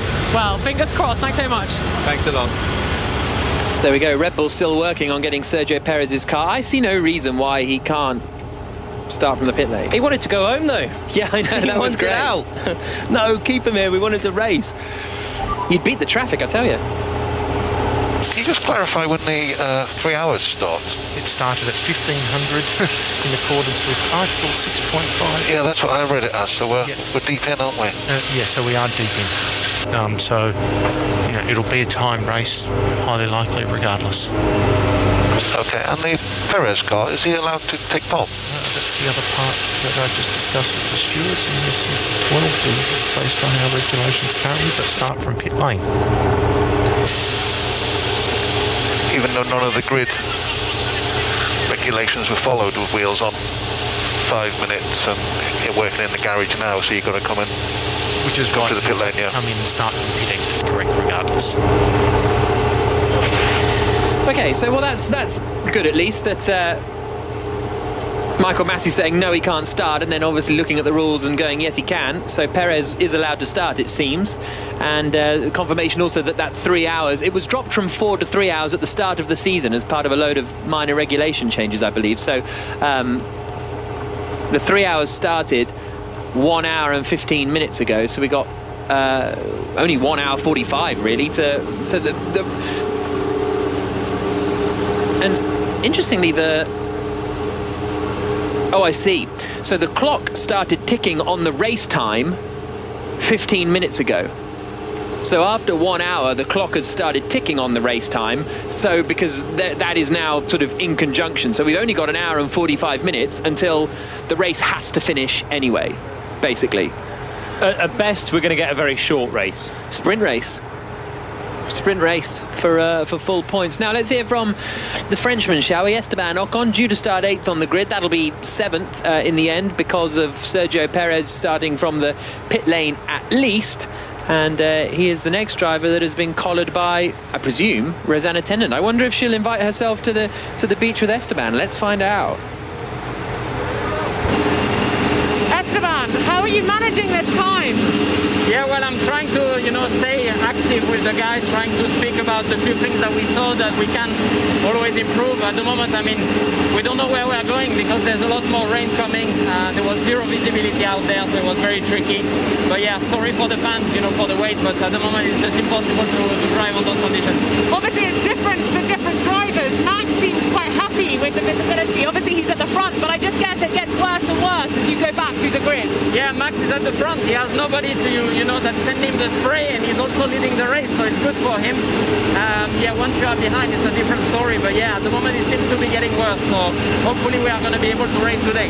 Fingers crossed. Thank you. Again, when you see some pictures and it doesn't look sort of that bad or rainy, then you see other pictures and it looks like it's chucking it down.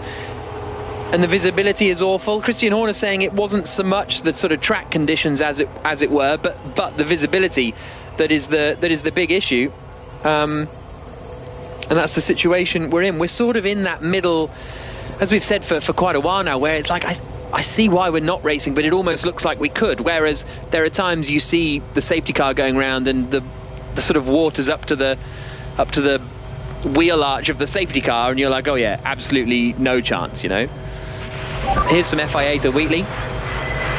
Good news, Sergio will be the pit lane starter. Yeah, that's what I thought. Thank you very much, Michael, and yeah, we'll crack on. You crack on, and we hope the weather calms down. There we go. All's well that ends well. Of course, it takes 1 hour and 15 minutes with no race going on for the stewards to reach that decision, which is a bit amusing, but there we go. If we do get a short race, yeah, this could be the best thing ever for George Russell. A 4-lap dash, a sprint race for a Williams starting on the front row. I think he's out of position, surely, there. So the fewer laps that we get, so long as we get some laps, and he's looking more likely to get that podium at the very least. Are we going to get any laps? TBC. We've still got 1 hour and 43 minutes for some laps to take place to have a Grand Prix today. But yeah, if we did, then the Russell curse might actually help him out. Not in terms of points, only half points we're basically going to get at the best now, I think, as well. But in terms of still standing on the podium and having some sort of result, a short race wouldn't be the end of the world for him. Would be tough for Perez starting from the pit lane, having lost it on his way around to the grid as well. Yeah, that's true.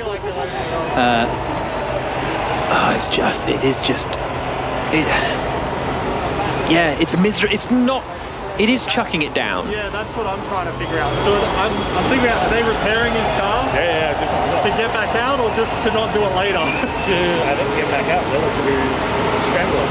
Just throw them Mr. Ricardo and Zach Brown. Get a lap down? I don't think so. I don't think they're allowed that through. Interesting. That's kind of wrong. Yeah. Ricciardo and Zach Brown having a chat about Sergio Perez being allowed back in the race or not. And they've just sort of found out the news that he will be allowed to start from the pit lane if they can get that car repaired in time. And they can do a decent job of repairing it as well, I suppose. With the time that they've got, they can, you know, weigh it and all that kind of stuff, which you don't get often in the kind of rush to get ready. No, decent prep time. All the prep time in the world at the moment. Might even be another 24 hours at this rate. But Ricciardo and Zach Brown just chewing the fat. There's a lot of standing water on the side of the main straight. There's a pool on the left-hand side by the halfway down the grid. Mick Schumacher on the pit lane waving to the crowd, and behind it, that's not something you want to be driving through. A question from Di here. Are the simulators simulating wet conditions, and do you practice for wet races, or do you never run wet in the sim? Never run wet in the sim. The sim is mainly for car development tools and setup tweaking. And we get so few wet races, really. And the problem is actually simulating the wet is very tricky. The grip level's changing the whole time. Is it slightly wet? Is it very wet? How much rubber's down? The more rubber down, the less the grip. The water on top of the rubber just makes it very slippery. That's why you sometimes see the conventional wet lines basically running outside of the circuit and the opposite of the dry line. So yeah, you never drive in the wet on the sim. I've never once done that in all my time on the simulators. I pretty much drove Barcelona on the simulator because it's whatever. No, I do like a pre-event round most of the circuits before the Grand Prix, but in between. So you do. There's two types of simulator. There's your setup work and your reference. So if I went in for a sim day at Renault, you'd spend probably half the day. I'd spend half the day at Barcelona, churning out 4 or 6 lap stints, doing setup tweaking or concept tweaking or something that's come from the design team or the engineers, and that's more overall global work on your car development ideas and that sort of thing. And then for half the day you're just dialing into the next Grand Prix circuit. So they would have been switching to Spa for a few runs and doing your pre-event stuff there. Yeah, fascinating stuff. So there you go. Hope that answers your question, Di. Now on our tour of the pit lane, it's time to take in a little bit of an Italian flavour with Matteo Binotto, the team principal of the Ferrari team. Tough day yesterday for Leclerc and Sainz in 9th and 11th positions on the grid. Matteo, a very difficult time for everyone, the drivers, the mechanics, the car. How are you dealing with it? Certainly waiting sometimes is long, but important that drivers are first staying focused. They are in the office or in the garage, but trying to stay calm. Simply wait, not distracting much too, but I think it's only a matter of waiting. And then mechanics, it's quite cold as well, huh? So it's raining, so having some tea and just wait. At the moment it's very intense, the rain still. Looking at the radar, it will not stop in the next 10 minutes, so it can be a long wait. So that's what your weather forecast is telling you. It's going to be a while. We're going to be waiting for some time. I think we'll be waiting for some time. Yeah, I know. We believe that it can be even an hour. So I'm not sure what's next. We know that the race up to 6 p.m. may last, but I think it's more important to make sure that if we are restarting, we are starting in safe conditions. So whatever it is, it's important for the drivers knowing that it will be a safe condition. Thanks very much. So Matteo Binotto, team principal of Ferrari. Now, something that got Andrew Benson very agitated earlier on was the news about Monza. Andrew, do you want to bring us that information that we found out this morning? Yeah, sure. They're renaming Parabolica after Michele Alboreto because it's the anniversary of his death in a sports car testing crash. Yeah, I don't know. Everyone's going to have their opinion about renaming such a famous corner renaming it at all, no matter what, no matter who you rename it after or what you rename it. You know, Parabolica is an iconic name in motorsport history. Not many tracks have corners as famous as that, and I think there will be those who question whether that's the right thing to do, however much Michele Alboreto is a respected figure as an ex-Formula 1 driver. Indeed. I think there was... So initially I thought, that's not too bad, because they have the Ascari chicane. Okay, Ascari a bit higher standing than Alboreto, but that's all right. But then the more I thought about it after our sort of conversation this morning, I think they got so many corners at Monza that you could rename, then it would be fine. If they wanted to call it the Alboreto, the Rettifilio di Alboreto instead of Rettifilio, then fine, because isn't one of the... I think the first chicane is literally called the first chicane, and the Variante Alta is like the high chicane or something. Oh, that's at Imola. What does parabolica mean? I think it's just a parabolic corner, because a parabola is the shape of the corner, right? Yes. So correct. This is probably one of the things that we think it's an iconic name, because it's like into the parabolica, but it sounds so good. The Italians think, well, that's the stupidest name on the track. We'll change that. Exactly. It's a fair point, actually, because Lesmo is an iconic name for those two corners that are at the top of the track, but that's just a town down the road, you know. And, so, but that's got some relevance. Whereas maybe to the Italians, this is like it's called hairpin. Parabolica is called hairpin, and let's call it something better. Let's give it an actual name, for once. And we think parabolica is like an iconic thing. Yeah. But in their native tongue, it's awful. Someone's gone with that back in the day, and they're like, no, we need to give it a proper name. Yeah. We'll run with parabolica as a working title for now. And at some point, for 70 years. Yeah, 70 years time, we'll find a former Italian driver, and we'll go with that one. I asked the audience, Jack, what do they think about that? Yeah, hashtag BBC F1. Let us know what you think about the renaming of Parabolica to Alboreto. Alboreto's never won the Italian Grand Prix, I don't believe. Did he finish second there in that 1-2 in 1988 behind Gerhard Berger? That's correct, yeah. Yeah. I don't think an Italian has won the Italian Grand Prix since Farina or something in 50 or 51 or something absolutely mad. Again, as ever here on 5 Live Formula 1, I'm just guessing a stat that I think is true, and then I'll Google it in a moment. But the Italians, they've not been blessed with highly talented drivers for a long time, have they? For a country that's steeped in automotive history, Farina, Ascari, have they had other champions? Fisichella was an Italian race winner. Alboreto was. Antonio Giovinazzi on the grid now in the Alfa Romeo team. But they've had a bit of a barren run. I think it was Ascari in 52 was the last. No, this is the fact. Damn it, I did know this. Ludovico Scaffiotti in 1966 was the last Italian driver to win the Italian Grand Prix in a Ferrari. And before that, it was Italians won it the first 3 years of the championship, actually. Giuseppe Farina, and then 2 for Ascari. And then obviously before you had Fagioli, you had Tazio Nuvolari. Them were the days for the Italians. Oh. And I didn't realise that the Ferrari are red. So Monza was not the traditional home of Ferrari. It only is in Formula One land because they're the only Italian manufacturer left in Formula One, but it was never seen in the sort of 20s, 30s, 40s as Ferrari's home racetrack specifically. What was, Jack? I'm just trying to think, but Milan was who's in what car manufacturer's in Milan? I can't remember off the top of my head, but it was. I'm falling apart here, aren't I?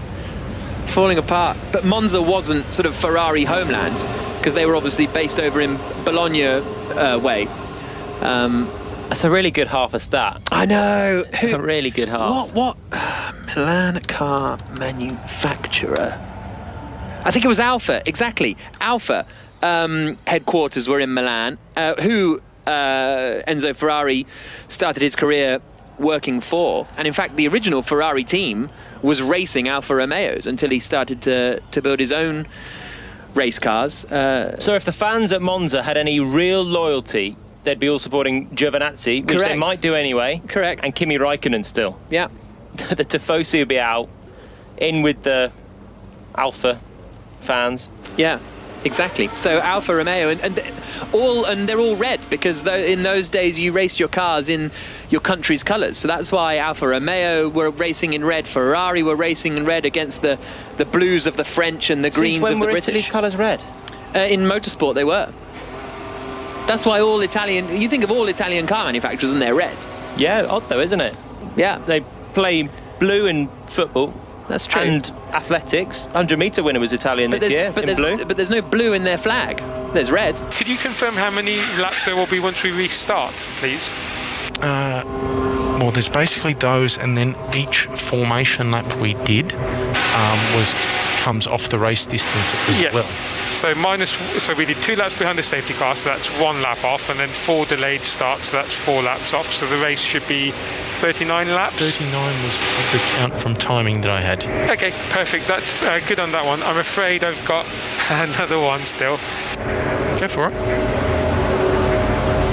We just wanted to confirm in terms of points. So the laps that we've done so far don't count for points under 6.5, I believe. But if we were to now start behind the safety car and do laps before a rolling start and did 2 of those, then we'd get half points for this race?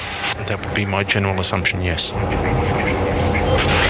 Okay, so 39 laps is the new race distance then. So for every time they say delayed start, then presumably is what they're saying. Every time we had that 5-minute delay, a lap got knocked off, which is interesting.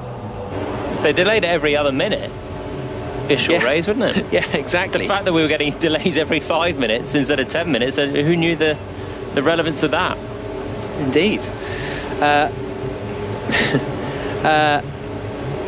Interesting. Scott says, what if you called it Parabolica di Arboreto?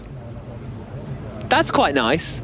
I like that idea, Scott, because then you're kind of keeping the history, and you're maybe that is the case. I don't know, but another pack says we should call it the Parmabolica. That sounds a little too rude. I don't think I ever did anything majestic at Parabolica. No? Never crashed there. What's the most majestic thing you've done? What corner in the world would you name after yourself because of the majesty you performed there? It's too bad I want to name. The second chicane at Monza. No, it's too bad I want to name. My best ever overtake that was not captured on. In fact, there's 2. And neither of the corners I want named after me. One of them, it was in GP2, started 4th, fell down to 5th on the first lap in Sochi, and I passed like 4 cars around the outside at Sochi turn 5. I'm not interested in having that named after me. A 90-degree right-hander is probably called turn 5, or whatever that is in Russian. So I'm not interested in that one, but it was a beauty of a move. Set me up for a race win, and no one ever saw it. Travesty. And then I did another one, humdinger of a pass in Abu Dhabi, and that corner's actually gone now. After you got turn 2, 3, 4, the sweeping left, right, left, then you got a nothing-key chicane, which never really added to the racing, apart from first lap of 2016 Grand Prix. Palmer sides past 3 cars. Button, gone. Someone else, gone. Gutierrez, gone. Cheers. Up into the top 10, thank you. And they've got rid of that corner now, so don't bother with that one either. Adrian says, this is the day for a driver from years gone by called Calvin Fish. Very true. I don't know what Calvin ever read, but I think he still commentates on the Intercontinental GT Challenge America. World GT Challenge America, Calvin Fish, alongside Ryan Marine. Yeah, I've heard him commentate. Yeah. I don't think I would have been watching that. Didn't he commentate on IndyCar? He did, I think some or sort of IMSA-y stuff and that kind of thing. It raced in British Formula 3, actually. Was that in your day, Andrew, Calvin Fish? He was in Senna's day. In fact, if you look at his Twitter feed, he follows me, by the way. Ooh. He lives in Hilton Head, South Carolina. There's a picture of him with Ayrton Senna on the podium somewhere. Lovely. Do you keep tabs on everyone that follows you? They were fierce rivals in junior Formula in the UK. Quite difficult, Jolyon. Oh. He's one of the few drivers to beat Senna in F3 and F2000, apparently. I do look if anyone cool ever follows me, of course. If there's someone famous, then that is obviously a little buzz, isn't it, when that happens? I bet. Calvin Fish in the top 10. Alex says, doesn't Jolyon have a corner named after him at Snetterton? Yeah, true. Yeah, lovely corner. Really, you're sticking. You think it's named after you? It's called Palmer. Might have been. might have been. Over an hour and a half into the race, says John Wakefield, and George Russell is still in second place. If he can hang on there for the next hour and 26 minutes, it'll have been perfect. Faultless, that's the word, faultless. Yeah, Palmer corner at Snetterton. Really quick, but also technical left-hander. You got to really sneak in on the brakes, roll it in, hook up the apex, don't drop a wheel wide on the exit, run over the grass, keep it on the curb, accelerate up to another iconic name, Agostini corner. There's the new Justin Timberlake film, isn't there? Called Palmer. Is that your biopic? Probably. He didn't run it past me though. No. Might have to check it. Do you think you don't? I'm not going to be on the red carpet either. It's not a I can see you look a bit like him in this movie. Not really, actually. Honestly. Was he the world's sexiest man in 1 year? Were you? Justin Timberlake. Oh, Justin Timberlake. Must have been. Kieran met Michele Alboreto when he was at Audi at Silverstone in 1999, when Kieran was 11, with Frank Bieler and Perry McCarthy. Bertie Black asks, what is the shortest race distance an F1 race is allowed to be classified as a result? As we discussed, I think it's 2 racing laps, and then you can classify it. The shortest ever Grand Prix was, I think, the 14-lap Grand Prix of Adelaide in 91. 89, I think. 89. 91 was short as well, wasn't it? But maybe I've made that up. But yeah, that's the shortest Grand Prix in history. But I think we could be rivaling it here. And yeah, you're right. It was 1989.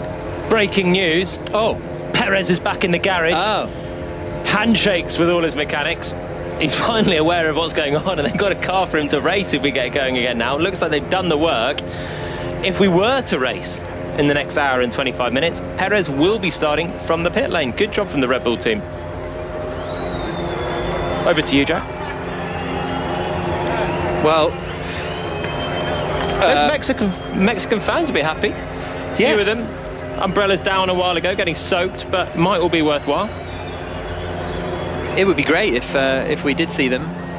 Well, not the Mexican fans, but the race get underway. We've got an hour and 22 minutes to go in this Grand Prix, if we can call it that. And thank you very much for your company, and full credit if you're still with us. It's really a remarkable effort, so thank you very much. John says part of the problem is that Parabolica isn't actually a parabola. I think it's pretty much a parabola. I get what you're saying, that it's not exactly a parabola, but it's pretty close, John. I think that's a little bit pernickety. Do people use the word parabola in life? I think in mathematics. What is a parabola then? It's like a... No, you got to describe it with words. It's like a soft V shape. A U? You want to call it a U? No, because it's not quite a U. Andrew Benson, explain to this dullard what a parabola is. It's the arc that a projectile creates as it falls to the ground after it's been projected, but due to gravity.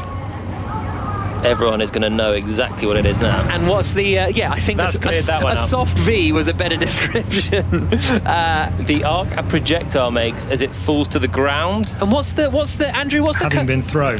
What's the coefficient of gravity? I don't know. Isn't it? I want to say it's like 3.7 or something. Anyway, this is getting too niche. So a parabola is just an arc? Yeah. It doesn't back on itself? Yeah. No, it has a particular shape. good. Are you picking opens out. the object off the ground and then throwing it back to the ground, or is it starting at head height? Look, it doesn't matter what height it starts at. It's the shape it creates as after you projected it as it falls to the ground. That's a circle. That's an ellipse. That's a parabola, and that's a hyperbola. You see, so that does look kind of parabolica-like.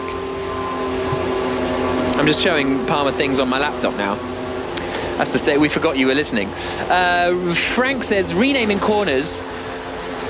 The renaming of the hairpin at Monaco has happened quite often, but that's because the things there have changed. It was the station hairpin because there was a train station there.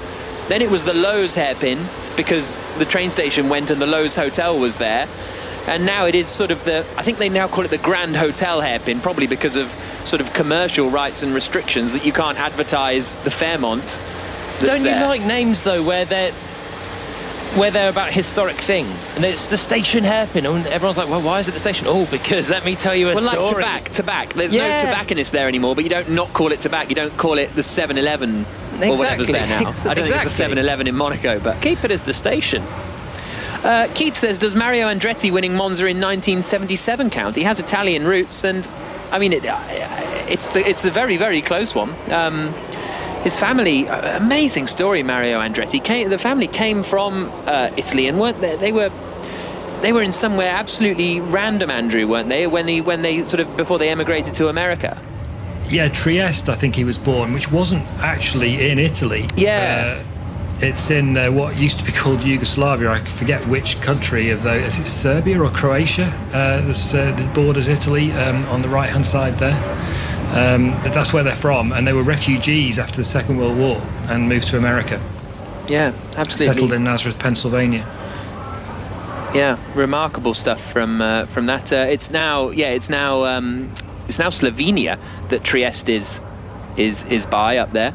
It's Slovenia, Croatia, that sort of way. So yeah, which was all the former Yugoslavia. So Andretti very, very close.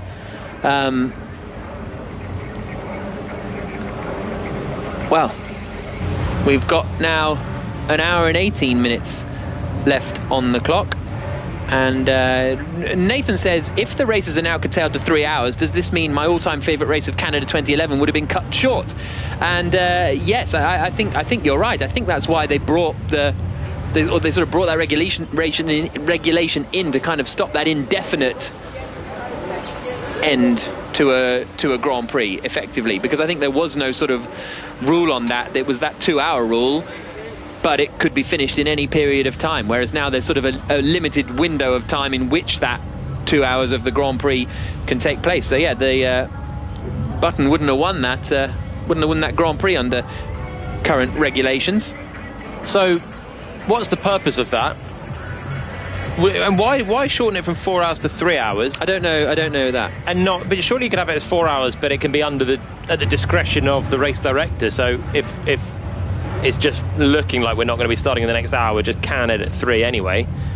It'd be a shame if we finally got underway and we couldn't just run for an hour of a Grand Prix because of this new rule that means you got to stop after 3. And I can't remember the second point I was going to make. It'll come back to me. Yeah. A few people chipping in on the parabola chat. Rib Wakeman says, well played, Andrew Benson, you're spot on. Dave says the coefficient of gravity is 9.81 meters per second squared. And Wheel to Wheel has just confirmed that as well. Oh, yeah. Yep. So we talked about this 3-hour window. Yeah. What happens with the race, the chance of a race tomorrow then? Do we then have a new window, a new Grand Prix, new start time? What happens with this qualifying order? Is this race... There's not going to be a race tomorrow. I don't...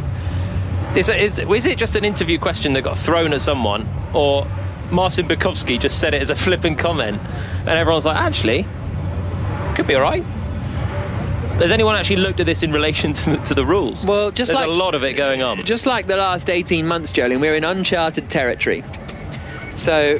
Is it the new normal? Is this the new normal? Well, maybe it is with the way the weather's going and the climate's going at the moment, but we'll see. Stephen is listening in his car while watching his son's under-12 team lose a match. Apparently we are more entertaining than the football. And I'm loving how Benson is sounding even more terse with Nichols and Palmer. There we go. Don't get him riled about parabolas. That's one thing I've learned from this. Well, I've learned what a parabola is. And don't start getting Benson talking about throwing projectiles. He learnt that at the 2005 American Grand Prix, I think, about the... Do you know, I think it's my voice, just my natural... the timbre of my voice. I'm not trying to be terse with Jolien and Jack. It's just how I sound, I think. Chris Perry sorry says, about that, everyone. Rainy Arnoux. That's very good. As wet puns go, I'm ignoring quite a lot of them, but Rainy Arnoux is superb. That is just superb. Another good question. So all of you guys asking these questions, all of you gang, all of you people asking these questions, and this is a good one from Blackburn Lad. If the race is abandoned, what happens to the grid penalties for Bottas and Stroll? Are they carried forward to the next race? What a great question. So these stewards are going to have so much sifting through. If it took an hour to work out whether Perez could race or not, having crashed his car on the way to the grid, there's these uncharted territories that we find ourselves in. There's going to be a lot of it rumbling on. To tomorrow, possibly, certainly next week. What happens to a grid penalty? Andrew Benson? I don't know, but I'm going to ask the FIA, and I'm going to point out to them we are on the air, so can they please give us an answer? Because they haven't answered any of my last two questions. Well, here's the thing: a firm no until you push them more. Also, I think we're in a quite a fortunate situation, right? So the poor chaps on Sky have got to sort of try and explain what is going on with the regulations and sort of keep people informed. And we sort of have to do that as well to a degree, but I think because it's a bit more relaxed, and you listeners, you know the deal with a lot of these things, and so the FIA don't know, so we don't know. We could be streaming through the regulations here, trying to work out what the precedent is for a race on a Monday, but there is nothing in the regulations about a race on a Monday, so it's literally just up to the FIA, basically. So there's no point us really sitting here and second guessing exactly what's going on. Very good gag here from Steve Morrell. A new F1 podcast he thinks should happen with the commentary team discussing random facts to kill time, and it should be called No Such Thing as a Calvin Fish. How good is that? That's so clever, because of the podcast No Such Thing as a Fish, which is produced and recorded by the QI elves, the people that make the question for the QI TV show called No Such Thing as a Fish. So yeah, No Such Thing as a Calvin Fish is absolutely superb. Great stuff. Right, where are we at then? Well, and that's another good question from John. I don't know these answers, but in the event of the race commencing tomorrow, can Perez retake his grid spot? Can he start on the grid tomorrow? Does the race get cancelled? But do we have a grid? Clear? How does the grid form? Because we're going to be over the 3 hours of this Belgian Grand Prix. According to the rules, the Belgian Grand Prix cannot run longer than another hour and 12 minutes.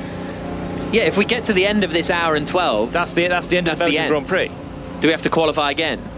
Yeah. If you do a race tomorrow. Yeah. So is there going to be any leeway for... Should they have cancelled it an hour ago in order to have a 2-hour race tomorrow? Is that the way it has to work? They were busy working out if Perez could start the race. Too many things to look into. Yeah. It's tough, isn't it? In a season where it was meant to be 23 races, now it's looking like 22 races. Today, it's suddenly looking like it might be 21 races. It's a tough break when the calendar's changing the whole time. To just lose one of the classics from the calendar because of rain, is tough. At least there's 22 other races, 21 other races now. There was only 17 last year in the end, including a sunny Spa. Yeah, exactly. And D says, awesome commentary from Jack, Palmer and Andrew. Definitely keeping us entertained. There we go. You don't even get a first name, Jolyon. You're just Palmer now. It's great. Well, it's because Palmer Corner. Yeah, that's the thing. That's what people know me by now. Turn 3 at Snetterton. That's what I'm famous for. It's not Jolyon's. No, that's true. Do you wish it was called Jolyon's? Nah, Palmer's fine. As a tribute to other Palmers out there. F1 person who has just joined Twitter just to ask this: is it possible that the race will just do 3 laps behind the safety car within the 3 hours so the race can be counted as run? Maybe. But I think it's got to be not behind the safety car. I think that's the kind of key part. Well, I think there was a race in Formula Renault, and I think it might have been at Spa. And I'm assuming my brother must have been in it or not in it, but there. And that's pretty much exactly what happened. They ran some laps behind the safety car and then called it with half points. So is it a possibility? Are they even going to run now behind the safety car when we're so far late now? It gets to the point where is that worth it just to give half points for qualifying positions? I don't think so. But then what the alternative is that we all pack up and no one gets anything for anything and the whole weekend is for nothing. Still, the team personnel are still sitting on the pit wall. The race would commence when the green light goes out at pit exit. Yeah, agreed. As a result of the resumption. So yeah, because it's counting down now, yeah. Correct. So that would be effectively once the green light goes off, even if under safety car, which it will be, that's when the race is considered started. Brilliant. From there, we would need to do the obvious 2 laps. Yeah. Even behind safety car or otherwise, and then from there, points and classifications can be all established. Okay. Agreed. Thank you very much. Scarily on the same page. Yep, thank you. Thanks. So behind safety car or otherwise, says Massey. So 2 laps behind the safety car would count for half points. That was a very timely question then, from our new Twitter user, wasn't it? F1 guy, I think his name was. So that's exactly what Red Bull are now thinking. Of course, Red Bull have a car at the front. F1 person. And I mean, George Russell, without doing anything at that point, if he can survive 2 laps behind the safety car, can take a second place in Formula 1. Verstappen would win, take half points. Hamilton third. That points difference would be 10. Instead, it would be 5 points. What was with the fastest lap point? If everyone's behind safety car, does someone leave a slightly bigger gap and then close it up on the second lap for that fastest lap point? Andrew, what happens? Do you get a fastest lap half a point then?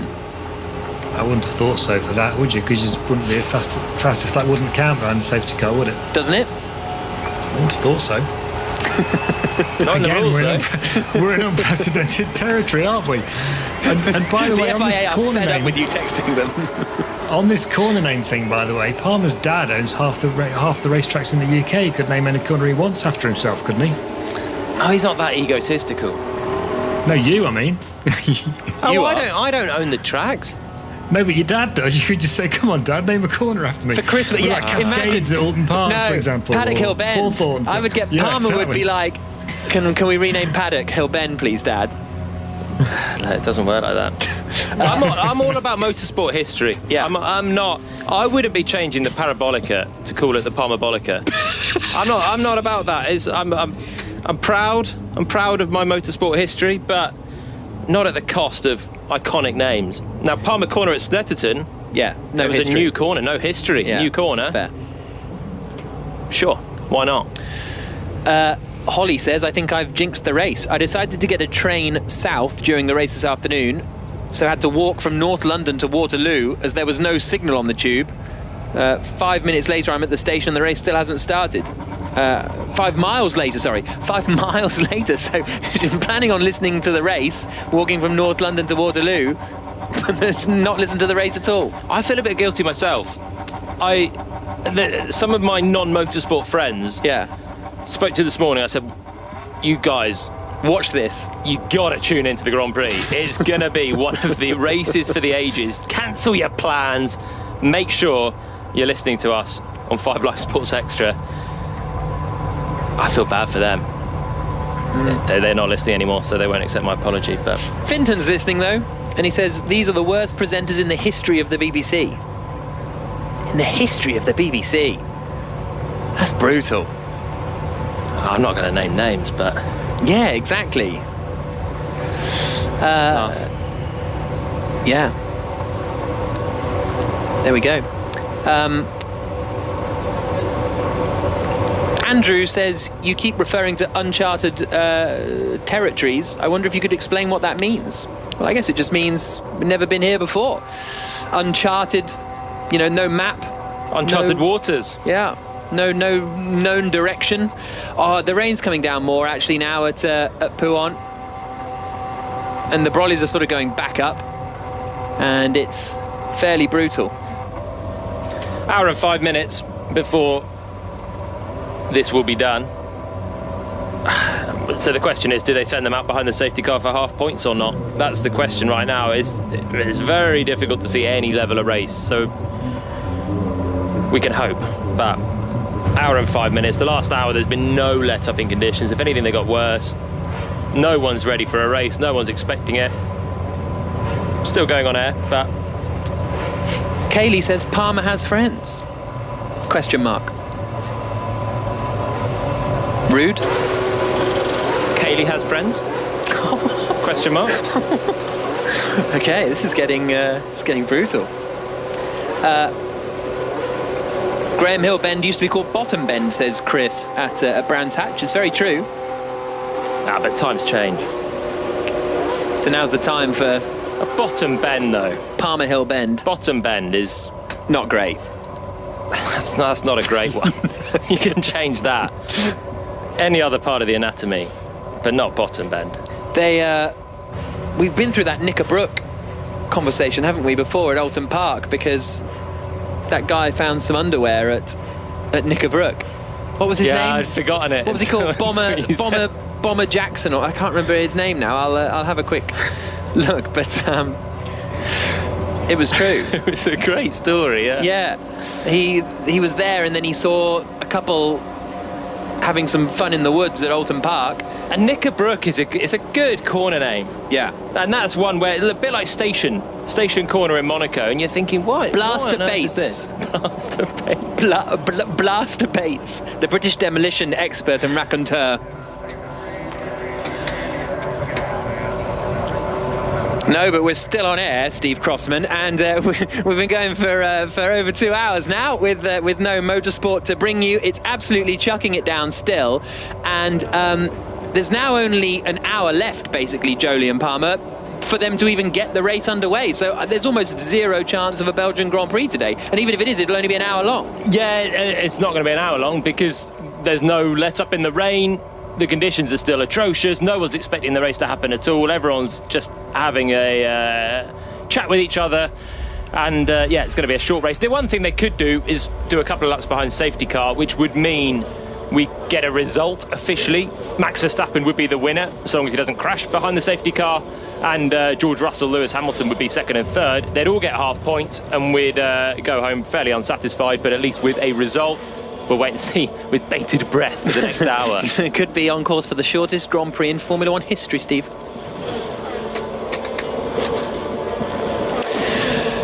Well, it's a split one, because if they do 2 laps behind the safety car and he finishes second, that's a phenomenal achievement in the Williams. So whereas if the race actually got underway, you would expect him to slip back a little. So it's one of those swings and roundabouts, really. And is that really how you want to get a second place? It's a hollow one, isn't it? Yeah, exactly.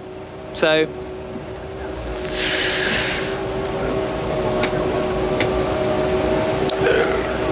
well, I'm a bit annoyed. As a Wolves fan, I want to be watching the game in half an hour, and I'm a little bit frustrated that we're still going to be on Sports Extra. But yeah, if you want to come along, we are talking about all sorts of things. We've been teaching Jolien what a parabola is. Yeah. Oh, it's been riveting. Yeah. Yeah, it's great stuff. Yeah.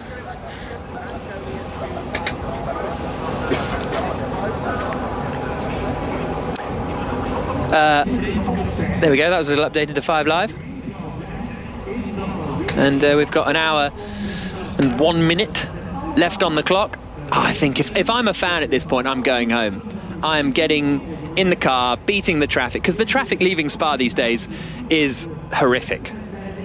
Like, really horrific. I remember, was it 2 years ago, we were in the car park for 2 hours? 3 hours in the car park? Or were you not in that one? When?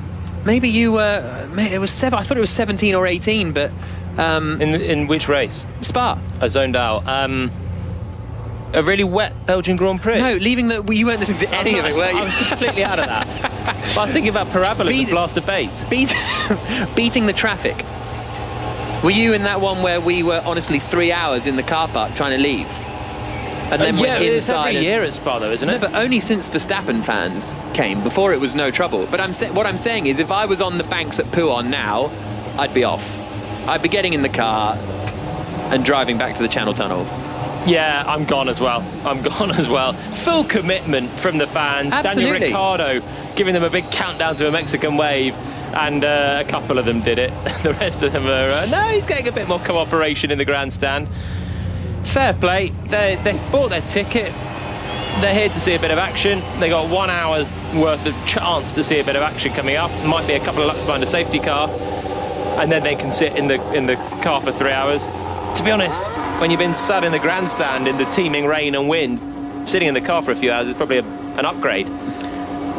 Adrian says, looking forward to the podcast tonight. We honestly need to find out if we have to do a podcast, because we can't be doing a podcast on this. Have we got to do a 25-minute podcast on a race that didn't happen? That's what we will be discussing with the bosses when we come off air, if we ever come off air. And it's teaming it down. There has been no let-up since the start of the Grand Prix. And this is always the frustrating thing, because we had support races earlier on today that sort of went off fine. So it's just frustrating the timing, really, isn't it? Yeah. Would a saloon car race have been able to run in these conditions when they're not running quite so low to the ground, lower speeds?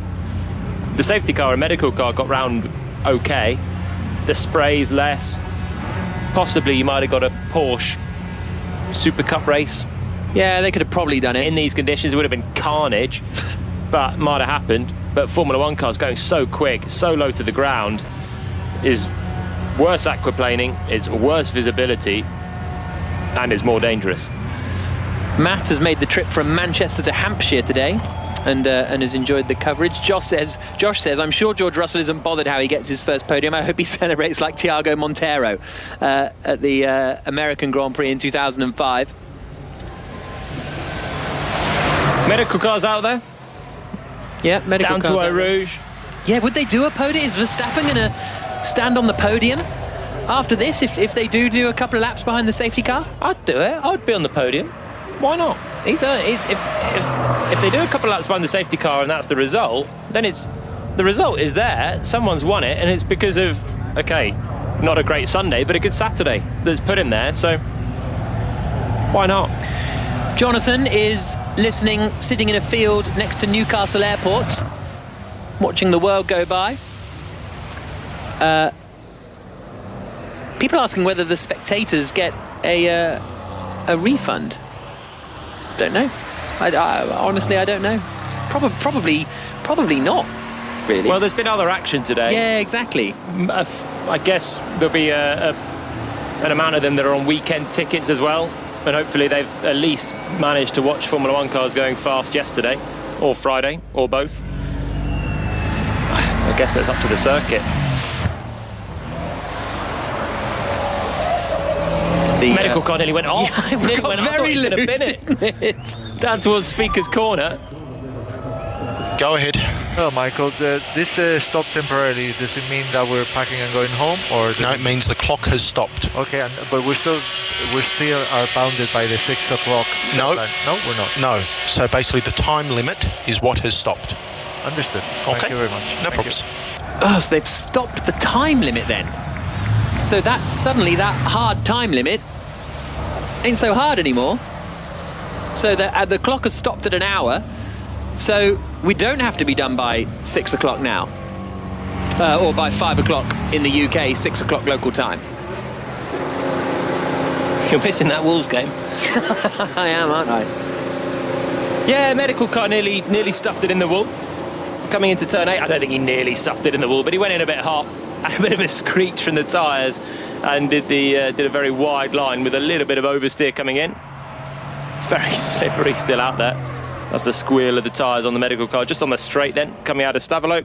He's probably going to dive straight back in the pits as he did before, just a complete exploratory lap. Still no difference in the conditions. Still raining hard, gloomy as ever. Maybe the fact that they've changed this hard limit means they think the rain's easing. Means that they think there might be a window to get a 1 hour race in.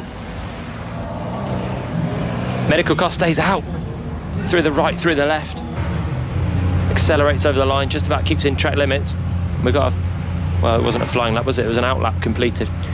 John says, if you put a light bulb at the focal point of a parabolic reflector, the light emerges in a parallel beam. If you put a light bulb at the focal point of a parabolic reflector, the light emerges in a parallel beam. You know when people try and explain things and they're using just too much terminology that you don't understand, and the first bit and you're like, okay, this is tough to follow, and then it's just too much there. Well, let's hear from a racing driver, another racing driver. Daniel Ricciardo tends to go a bit off the wall in these interviews, so I'm looking forward to this. Let's go to Rosanna. Daniel, what have you been doing in the break? This break or the summer break? This break. Trying to stay like active enough, because I mean, yeah, you just don't know. We could get a 10-minute call and we could be out. So trying to amuse myself a bit, but then just staying warm, doing some little bits of exercises in the back as well. But yeah, it's hard because you don't want to like burn too much, but you also want to stay ready if we get the call. And I saw you revving up the fans. My word, they have stuck with you guys through this. I know, I obviously feel for them, but we're all in the same position. Like we all want the race to obviously happen, but it can't with the weather. So we're all in, like, let's say we're in it together, but we just, circumstances out of our control. But I mean, on the driver's parade as well before, there were some dudes without t-shirts on, like, they're ready for it, but yeah, we'll see what happens. And you said you might get a 10-minute warning. Do you know when that might be? What's the latest? What's the team told you?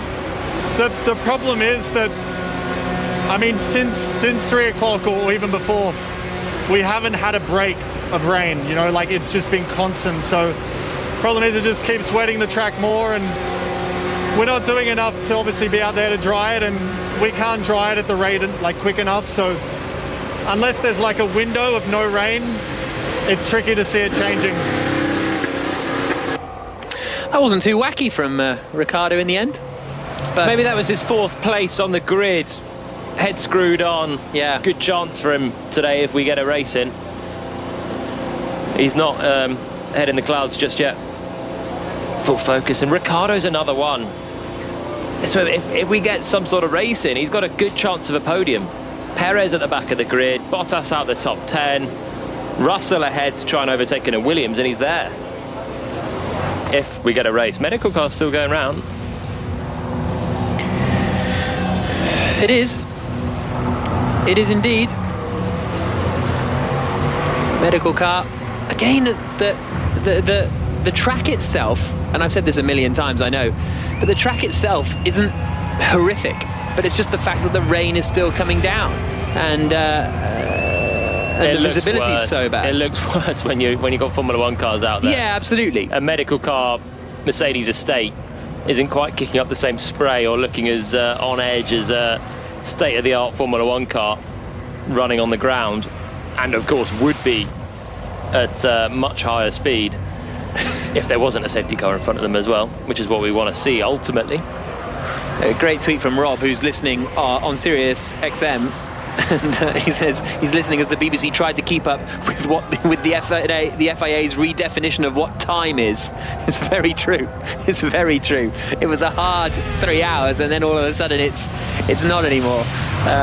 Yeah. When is time not time? Danielle is listening in a field camping, wishing they were actually listening to some racing. We all agree with you. Medical got broadside through turn 6, opposite locking through. That's where Perez binned it. He's up to gravel. He's nearly in at turn 7. It is a bit weird that they would pause the clock now, the FIA. Again, we don't need to get onto it, but why with 1 hour to go pause the clock? Not Just with 2 hours to go? I guess they deem 1 hour a race worth having, and if it keeps going down, then it's maybe not. A 1 hour race would be, I mean, if we could get a race underway, it would be a great spectacle, or a great listen. And they've obviously paused the clock with the idea of having a relevant Belgian Grand Prix. I cannot get, who's driving this medical car? Is it Van der Merwe? Absolutely on the limit. Pouon, double left-hander. Chucking it in, bit of opposite lock, picking up the curb on the exit. It's good stuff. Yeah, it must be Alan van der Merwe, who South African racing driver. Let's go. Here we go. We're about to find out Alan van der Merwe's racing history. He won the Formula Ford Festival in 2001 and won British Formula 3 in 2003, beating Jamie Green, Nelson Piquet Jr., Richard Antonucci, Danny Watts. So not a Rob Austin, not actually a vintage year of British F3, but Jamie Green was solid, went on to a decent career. Nelson Piquet Jr., Formula E champion and Formula 1 driver. And went to Formula 3000 then, Alan van der Merwe, and then A1GP. Never took a win in A1GP, racing for Team South Africa. Then a bit of LMS racing. There you go. But you wouldn't want just any old driver driving the medical car, would you? It's quite an important role. Of course. Under the radar. And of not course, often needed, but Bahrain last year with the Grosjean. Exactly. You need a decent driver at the wheel. Someone that's got good composure in a tough spot. Where does he go from here? Medical car driver to safety car driver? Is that the pinnacle? I don't know what the career progression is for a safety car driver or for a medical car driver. Safety cars is quicker, gets more action. Yeah, true. But is medical car maybe a longer career? Where's the progression, you know? I actually don't know. Is he the reserve safety car driver? Or does the safety car driver have its own reserve? These are all really good questions. Because Bernd Mailand has been driving the F1 safety car since 97 or 98 or something, I'm sure. Very experienced. And I don't think he misses races, does he? Can't think of him missing one. The perfect candidate for a role. Good racing career as well. Yeah. A lot of experience, a lot of know-how. That's who you want in the safety car. Likewise with the medical car. But in the era of COVID, reserve drivers being more of a thing, saw a couple of them last year. Do they have their own reserve drivers? Would you be a safety car driver? You know what? Maybe I would. But really? I don't know. I don't know the application process. Palmer issues, come get me plea to FIA. To the safety car or the medical car though? I see myself more as a safety car sort of guy. I feel like it would be quite a boring job. I don't know why, but it just, I mean, sure, great, you get to drive the safety car a bit, but... Yeah, but you travel well. And there's not that much... I think they look after you. Yeah, it's true. You watch the Grand Prix from the comfort of a Mercedes or an Aston Martin. Yeah. You sometimes get to drive on some of the best tracks in the world. In crucial roles. Well, you always get to drive on the tracks, because on Thursday they pound around, don't they, to sort of practice for the TV cameras. And you sometimes get the profile of having the world's audience on you. Yeah. Without the pressure of everyone knowing who you are. You're laughing. Okay, it's an F1 driver without the pressure and the glory, to be fair.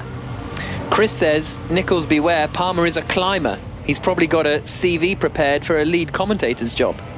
I thought he was talking about my mountaineering. Are you a mountaineerer? I think Kilimanjaro has been done. That's a mountain. Well, that's true.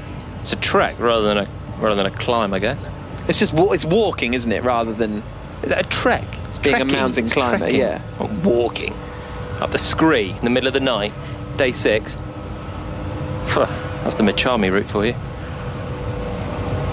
It's the one. Machami. Is that the difficult route? I think it's actually technically the one with the highest pass rate.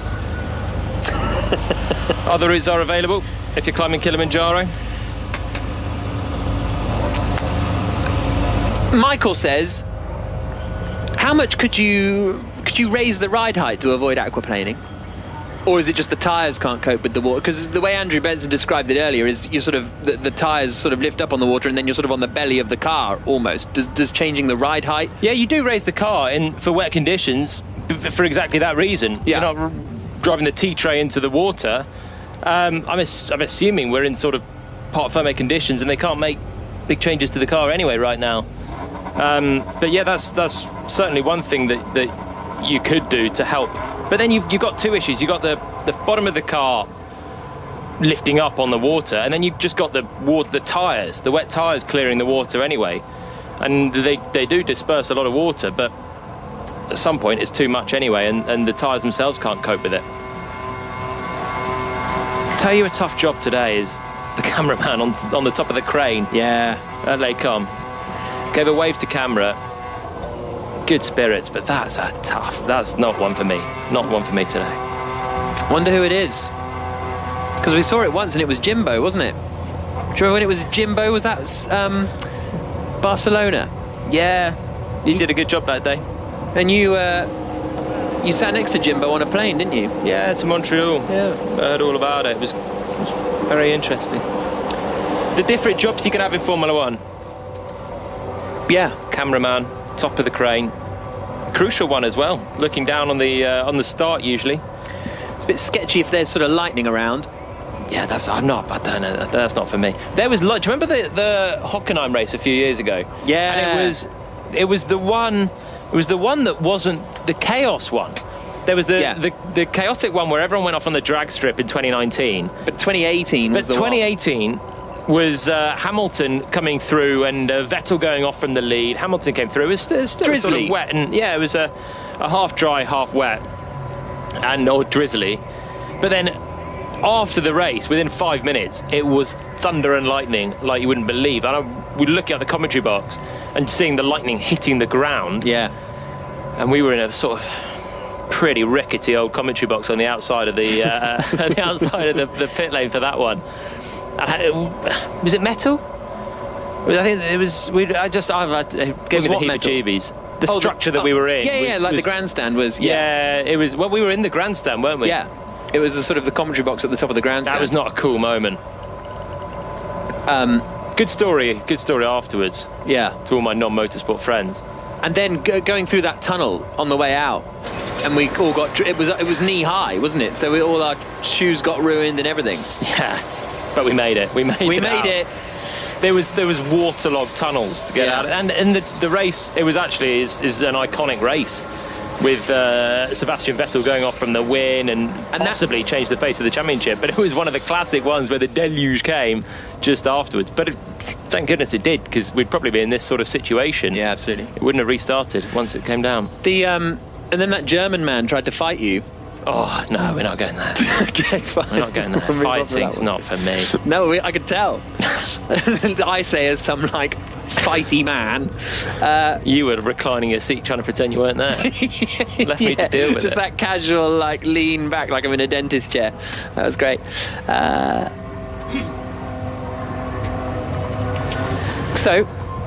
Now we have no time limit either. So that's the sort of... Before, we had a sort of definitive end lurking. The end was nigh. Well, at least we were like, right, another hour of this. We got 42 minutes to go. We'll trudge on talking about blaster baits, and then we'll watch the Wolves game. None of this has happened. Yeah, and get on with our lives. But now we have no end in sight, which is when does darkness fall? Does it now just Right. go to sundown? Sunset. Right. No. You type in Spa Sunset into Google, you just get a load of places called Sunset Spa. Which, I haven't even said this today, but all spas in the world are named after Spa, the spa town, the town of Spa. Right, sunset is at 8:30, but so realistically, 7 o'clock it's going to be getting pretty dark. It's currently 20 past 5 local time. This is all local time there. So by 7 o'clock you're getting dark. Exactly, the twilight, it makes a difference. Oh. Hello. I'm freezing. And I need to go and warm up. You can go and warm up and grab a coffee, Ron. What are you thinking? I'm trying to find a hole in this weather. Can I tell my pit wall that we can all stand down for 10 minutes? You can absolutely all stand down for 10 minutes. Okay, thank you. I would suggest 17:30 you can stand back up. Thank you. Cheers. Right. We're going to stand down for 10 minutes as well then. We're not really. Oh, Luke says you're actually better off in a metal building than outside during a thunderstorm because the metal forms a Faraday cage that conducts the electricity to Earth and avoids us. But if you're in the metal? Yeah, but it earths you? Yeah. Because obviously it wants to get to the ground quicker, and through you is not the best way to the ground, I guess. Stephen says, my dog has been wanting to go out for the last hour. What do I do? Honestly, Stephen, you got to take the dog, take the BBC Sounds app. Well, how long does the dog need? That's the question. The dog's got a 10-minute window, confirmed. Yeah, you've easily got... Ron Meadows can step down for 10 minutes, then our listeners can step out for 10. If the dog just needs a little, run around the field and afternoon ablutions, then that's doable. But but if you're doing it, someone here, who is it? Someone's doing the sound you can hear is an onboard lap with Fernando Alonso, so don't get too excited about that. Someone's doing it's Mike is currently doing the 3 peaks and pulled over on our drive to watch the start and been listening to the commentary ever since. So isn't the 3 peaks, isn't the thing about that you got to do it in 12 hours? Yeah, it's something like that, isn't it? So pulling over, losing time, and just listening to us instead of climbing. They got to have some confidence. Yeah. How far through? Anthony Haig makes a good point. Marshals have got jobs to do tomorrow. That's actually a really good point, that all the marshals around the circuit have probably got to go to their 9 to 5 tomorrow morning. Yep. I don't think the tomorrow thing is an actual plan. No. I think that was a throwaway comment from Marcin Bukowski. And everyone suddenly thought that works for me if it works for you. And it doesn't work for everyone. Hamish and Angus are driving north listening to us. Thank you very much for listening. Again, great commitment. Great commitment. To be from us, I would say, but also from you guys to be staying with us. Yeah, I think the thing is we don't really have a choice at this stage. No, we're in this. We've not got a 10-minute window. Everyone else can turn us off as and when. Chris says, not sure if I'm listening to F1 coverage or a dramatisation of an Andrew Benson anxiety dream, which is quite amusing. Frank says, how do you think this is going for the Belgian Tourist Board? 13 degrees and rain for the August bank holiday. And they'll be selling the dream of the long, hot summer of 2016. Sam is just leaving Silverstone. In fact, quite a lot of people are just leaving Silverstone and after the MotoGP and have stuck us on the radio. So hope you enjoyed the MotoGP race. I didn't watch it, honestly. So I don't actually know. I think it looked like quite a popular podium from Twitter, but I don't know who it was on the podium. Should we have a look? Or maybe not, because people might be saving it for later. Don't want spoilers, Looks like it might have been a good one.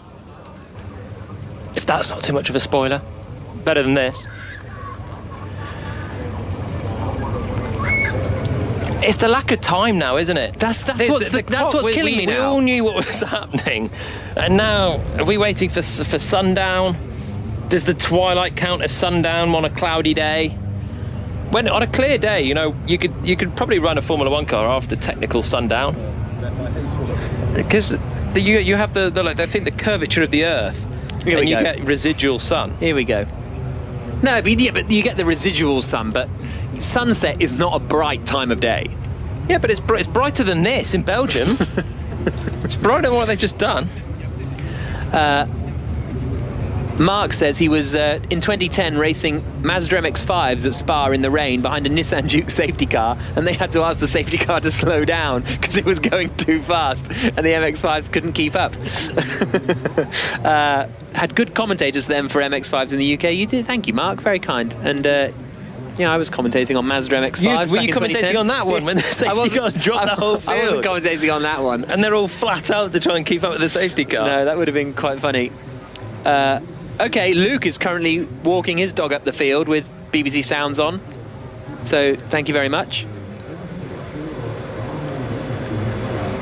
Then John has managed to go out and do the food shopping in between the time the race being red flagged at the start and now.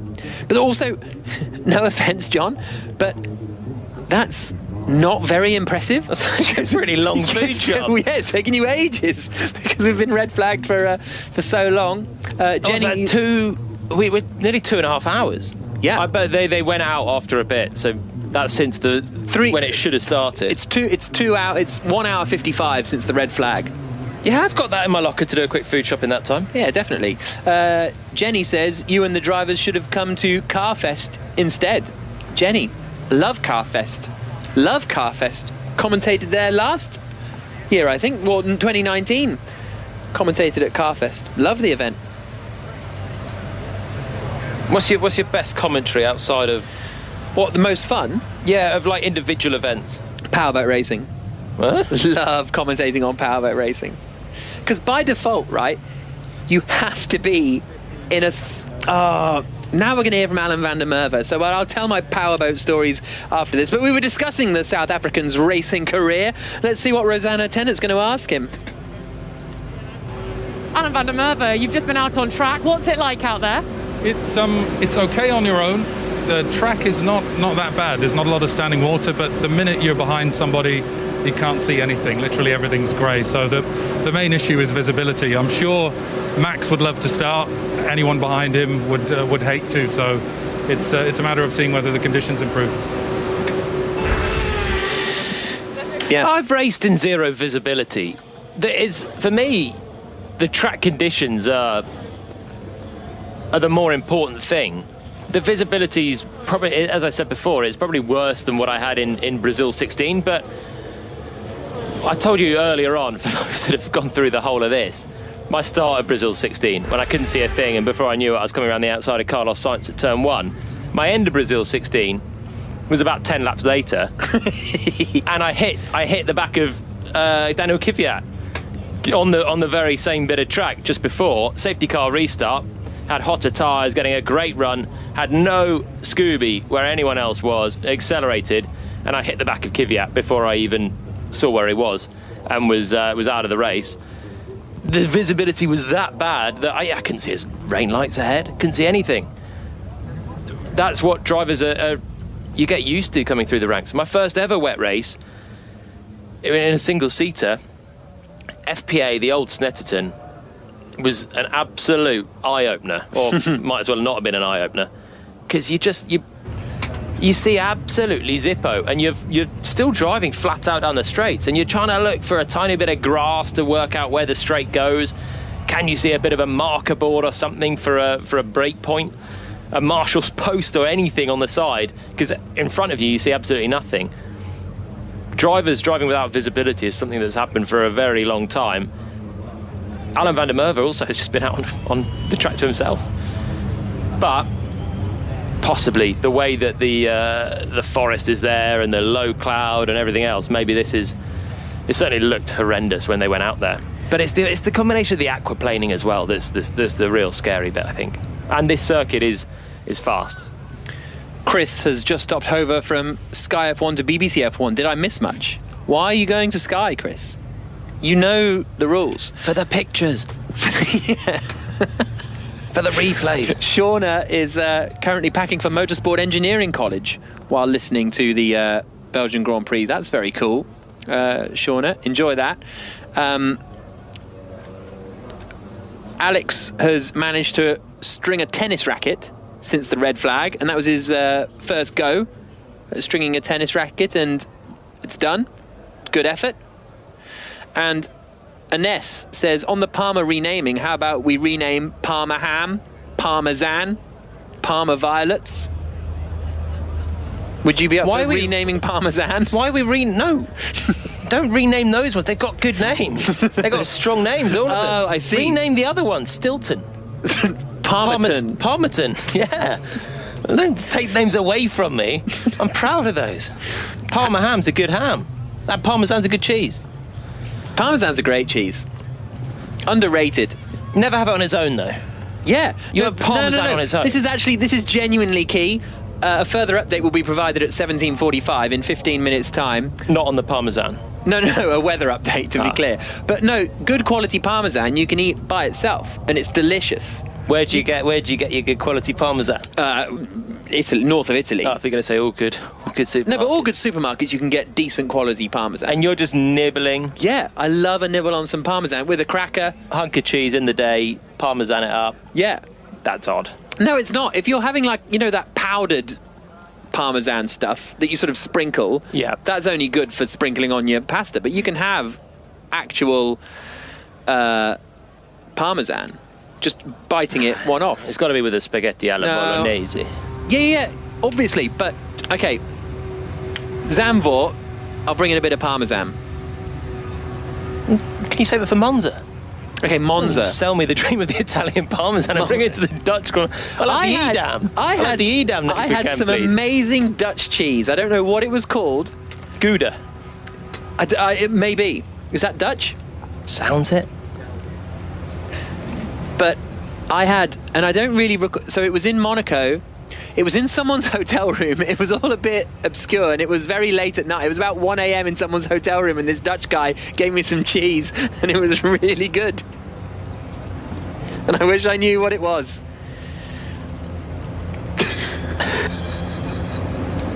I love commentating on powerboats because you have to be by a beach.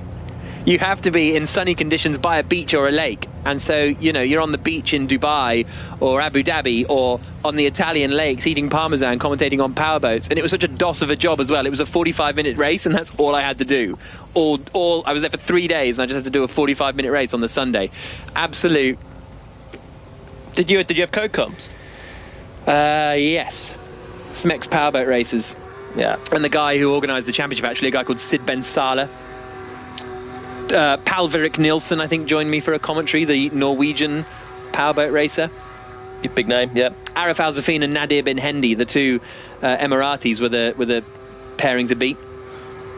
And they were? Luca Fendi raced in it. Luca Fendi, who is the man who is Fendi, raced in this powerboat championship. Fendi, the designer, Fendi, the designer brand. No. Really? No. Oh. Fendi's a thing. I don't doubt. That's not much like the parabolas. There's a void in my knowledge there. Fair enough. Dean Stoneman raced powerboats. My former Formula 2 championship rival in 2010, and he was very good at it. Yeah, there was quite a lot of... Someone earlier on, again, you've been tweeting so much that I lost... Someone went to Cows. Sorry, that was just to Cows? The race around Cows, is that what I'm thinking of? Isle of Wight? Yeah, but I can't remember who said it. Oh, not in the time the red flag's been up? No. Yesterday, I think. I will be a little bit distracted now because the Wolves game has started against Manchester United, but it'll be fine. We'll remain being professional. Nulla Pack says, don't accept cheese from Dutch strangers. He wasn't a stranger, actually. He wasn't a stranger. Apparently it's Gouda, not Gouda, and it is an exceptionable cheese. That is from Alien 11235. Nah, you say Gouda, I say Gouda. Tomato. And it's Dutch. Nick and his dad have tiled a whole kitchen. Huh? Nick and his dad have tiled a whole kitchen. Listening to us. That's a good effort. Well, yeah. No? Dimensions? What's the dimensions? What are we saying? I presume you're not doing floors. Tiling's not a quick job. No, you have to put those little rubber things in between. I've never done it. I've only looked at it being done. Got to crack the tiles. Get them in the right shape for the nooks and crannies. Yeah. But if it's a very small kitchen, you're not tiling the whole kitchen either, are you? Tiling the work surface. So I don't want the dimensions of the kitchen. I want the work surface. Well, surely you're not tiling the work surface. No, but you're tiling above, aren't you? Yeah, you're doing like the splashback behind the sink and stuff. I'd have thought. Yeah. Let us know. Well, you can do above the work surface if you're cutting tomatoes. Yeah, exactly. Weather update looks worse. Yeah, but an official weather update is coming in 10 minutes, but it does look worse. That was my unofficial one, yeah. Rain's coming down, and the viz that was a couple of kilometres looks like it's about 500 metres down the main straight, and that's it. Guy says cheddar is better than all cheese, which I'm not sure I agree with. Wensleydale. Yeah?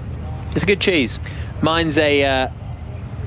What is my favourite cheese? Red Leicester. Red Leicester's a nice cheese. You're a very British cheese man, then, by the sounds of things. You're very traditional with your cheese. Well, I'm not a fan of Stilton. Okay. But I think a Red Leicester, actually. I came in Wensleydale, and I think what I meant was Red Leicester. Okay. It's a nice cheese. It's got a good blend of blandness, not too pongy, but nice flavour. I'm mozzarella or manchego. But mozzarella's that's like a no, because Monza let me guess, you've only had a bag of grated mozzarella.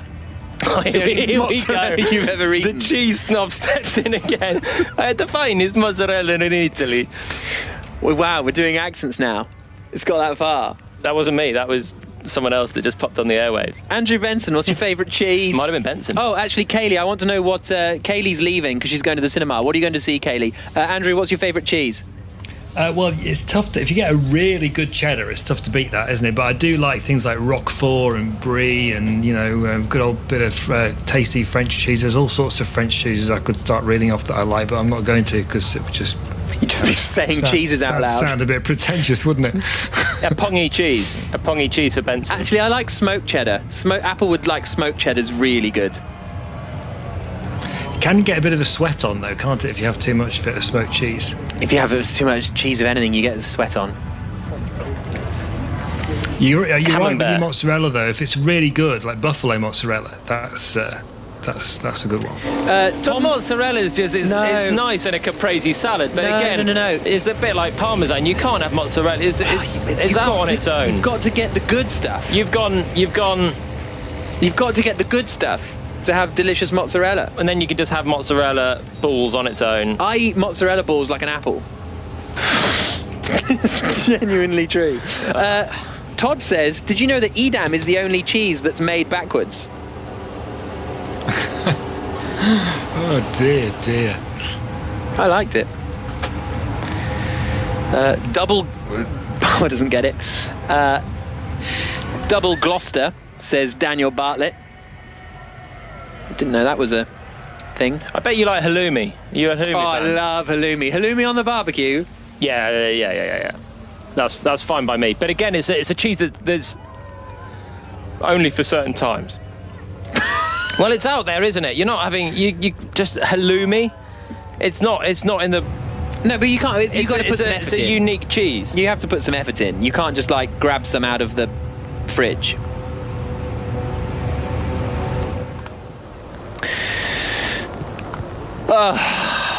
Right.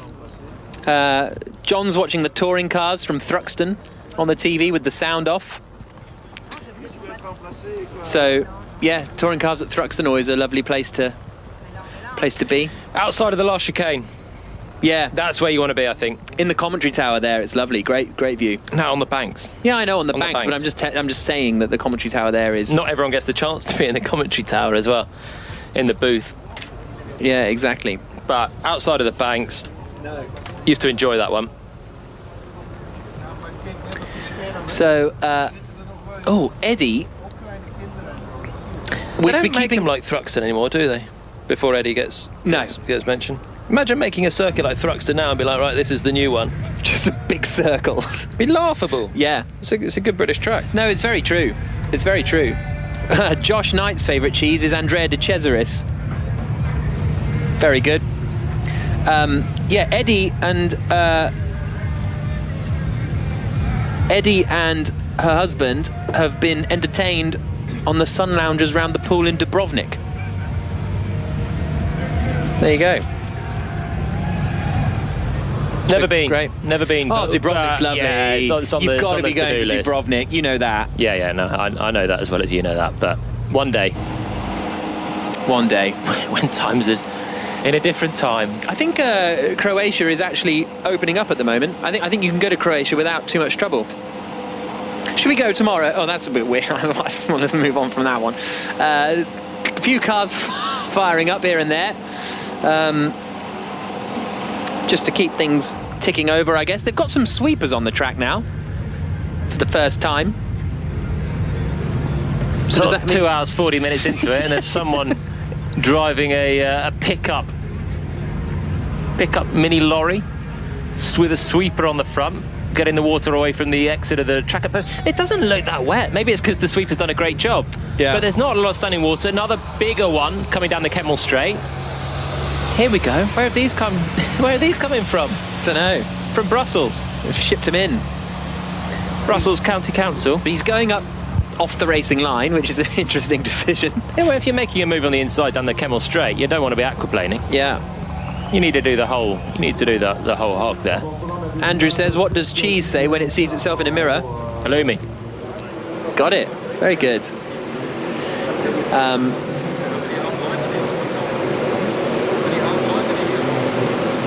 Alan van der Merwe, the medical car driver, just having a chat with him. But like van der Merwe said, that the actual on-track conditions are not too bad. But it's the spray and the visibility. Okay, so actually that's what I didn't actually follow up on that question. When you were saying, I've been in races before with no visibility, is that good? Should Brazil 2016 have happened? I guess that's my question to you. Because you said you've been in it before and it was terrible, so that's just fine. But should that be the case? For me, Brazil 2016 was one of the most dangerous races that has happened. So it should not have started with that level of visibility. Kimi Räikkönen, when he lost control of the car, that could have been a catastrophic incident. But because everyone carried on and it was fine, no one, it was fine, well done, we got a race in, some legendary drives from Hamilton and Verstappen, and everyone went away happy. It could have been catastrophic, actually. And it was the one time where I've been driving in the car and I've just thought, this is actually lunacy. Yeah. And also, what makes it worse is... Did you want to pit? I wasn't going to retire the car. I was going to race, but I didn't. I'd have been very happy if the safety car stayed out a little bit longer. Probably didn't get on the radio and said, "Don't start the race, please." But it was so tough, and I was back in the midfield pack as well. So everyone that's pretty much not Verstappen. But as someone said in an interview earlier, even Russell's got a better view than Hamilton, and Hamilton's got a better view than, I don't know, Carlos Sainz starting 11th. If you're in the mid pack, the spray of 10 cars is just there. We heard on the way to the grid, Russell was complaining that even 6 seconds behind one car you're getting spray and you can't see. Imagine being behind 10 cars. And that was for me in Brazil. Had no idea where I was driving. And what actually scared me in Brazil was the way that the start-finish line is not straight. So you've got to turn. You've got to turn. If you're on a straight, then you just point the wheel straight and you sort of know roughly your bearings and you just go. But how on earth do you know where you're turning when you've got to turn it's quite a corner, the last straight, when you come up the hill in Brazil. By the way, also, on the inside, there's a pit wall jutting out, and if you hit that at speed, you're not going to survive it. Yeah. And it was actually, it was pretty scary in the car, that one. When you've got no visibility, you don't know any second you're going to crash, maybe just because you drive off the circuit, because you don't know where the circuit goes anymore. It was a sketchy one. The race happened and it was fine as it turned out. But I think that's the danger of it. But that was one, a bit like we're in now, where the visibility is a limiting factor. Races in the wet happen regardless. I've raced in many other races in the wet where you can't see, and it's fine, it's part of parcel. For me, it was just that Brazil straight where the speeds are high and you've got to turn a corner and you're guessing where the corner goes.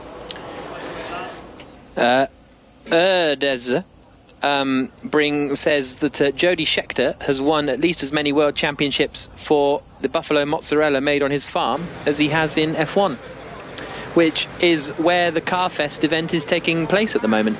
So there you go. I'm not, honestly, I've tried Jody Schechter's buffalo mozzarella.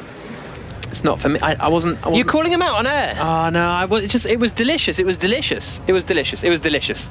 It was delicious. Oh my word! Jody, if you're listening, keep at it. It was, keep at it. And it's won championships, and I'm sure it's great. He's a cheese snob, but I don't think he knows what he's talking about. It wasn't quite for me. Like, it was nice, and I would have it again, undoubtedly. And if you go into Jody Schechter's farm, still go. Still get the mozzarella. Yeah. Don't let this change your mind. No.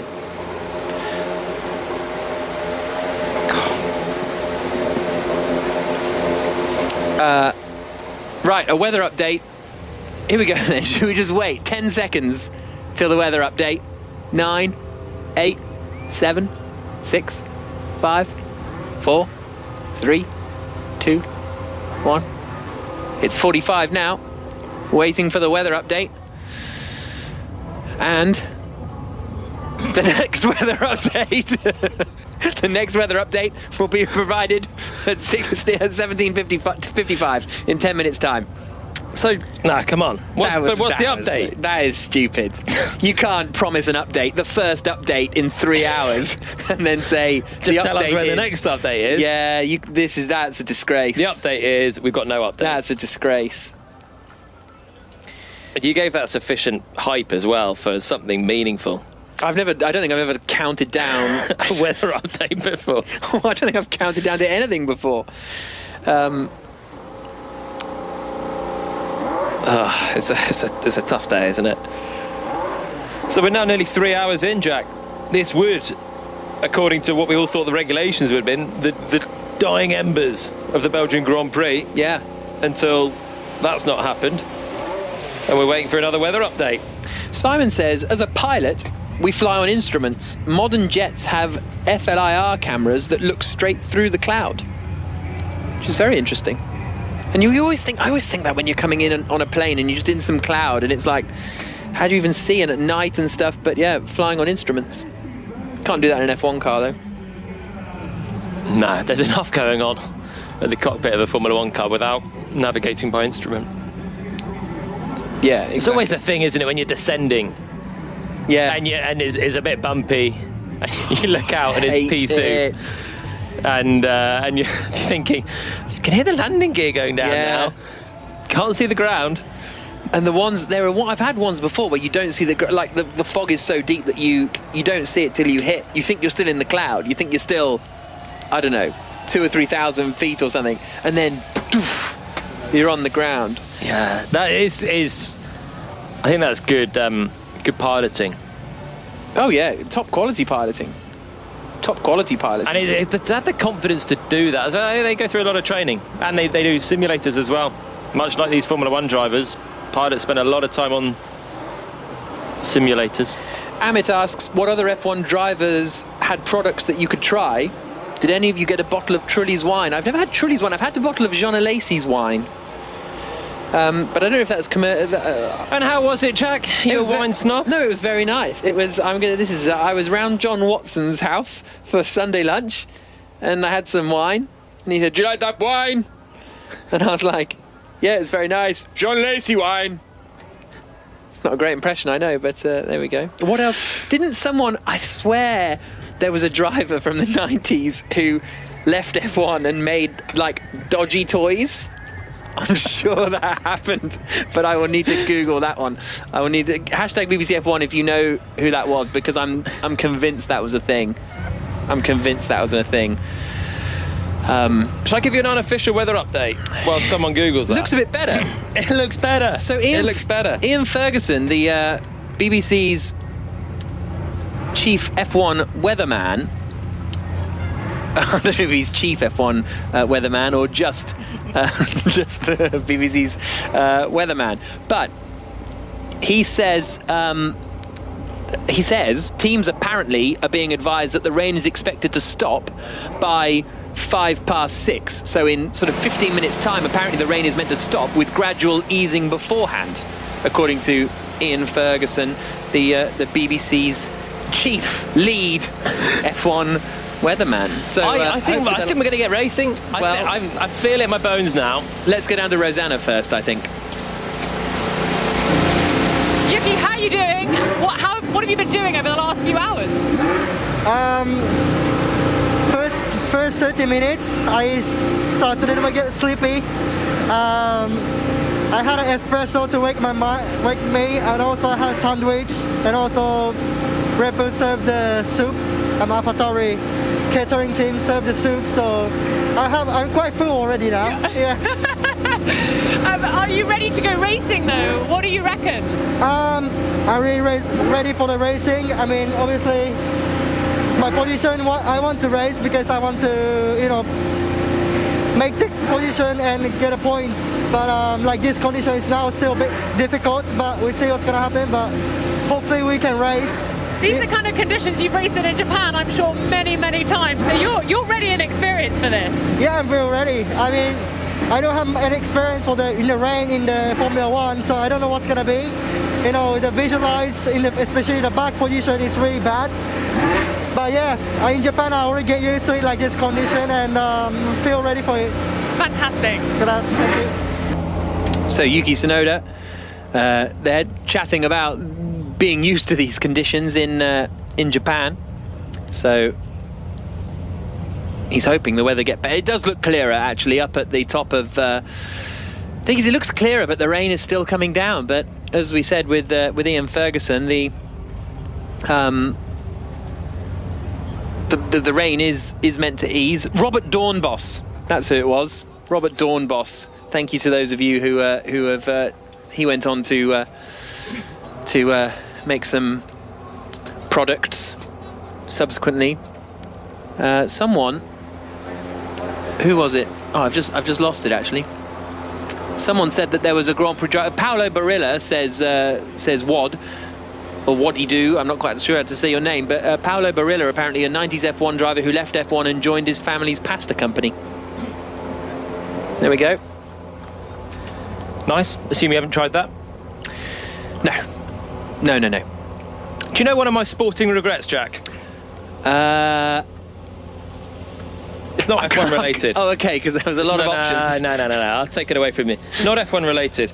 As a boy, 8 years old, I was a football fan, and it kind of pains me to say it now, but I was a Man United fan in their treble year. Really? Yeah, because I didn't really know football. My parents aren't footballing. I watched it and I was like, these Man U guys are good. Yeah, and everyone, well, even I think impartial football fans in sort of '99 wanted United to win that. Because they had quite a fun team that was made up of a lot of the England players that I'd seen in the World Cup the year before. Fair enough. Anyway, so I was a United fan. Amazing year to be a United fan. The treble season. Watched them win the Prem, FA Cup, Champions League. Couldn't bear the loss. Turned it off in stoppage time. Went to bed. Really? Woke up 2-1. One of the thrilling results. I wonder if there's some F1 fans here who are going to regret going home early. Yeah, leaving early. That's true. Let's go back to Rosanna, who is now made her way to Ferrari. Laurent, how have you been managing the team over the last few hours? Well, it's a waiting game for everybody. I think everybody tries to stay concentrated, but also to try to relax. You've seen the guys trying to stay warm. I think our drivers are playing chess right now, one against the other, so everybody has his own way to stay focused, and we just hope we would be able to have a chance to race. Before Ferrari, you used to work for the FIA, so what are they going through at the moment? What's the process that's going to be looked at the moment? Well, for sure, it's a very tough decisions for them. You always are going to be under a lot of scrutiny, whatever decisions you are going to take in this condition. So I think what they do is that they assess the track every so often, probably every 15 minutes or every half an hour. They send either the medical car, the safety car there, and try to assess the level of water. And then in comparison with that, you look at the forecast and you hope to find your little window to send us out. Thank you very much.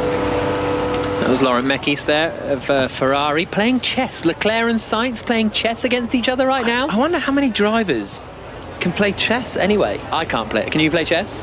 I'm a good chess player, actually. Really? Yeah, I would have been keen for a game with Sainz and Leclerc back in the day. Didn't know they played, though. No. I used to play for Sussex. You played chess I played chess for Sussex, yeah. Up until about 11. Such a lie. That's true. That's true. I won some tournaments.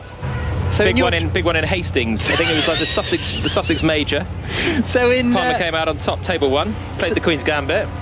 So in your trophy cabinet at home, there's GP2 Championship Trophy. There's Bayford Meadows Minimax Winter Series. Yeah. And there's under 11s chess. Hastings. Sussex. I don't think it says Hastings on it, but yeah. You've got the trophy. I've got more than one. Got more than one chess trophy. Chess trophy. Yeah. I've got a few 51s, JPFC, my team, some five-a-side trophies. But I'm actually very proud of I won one of those JPFC trophies.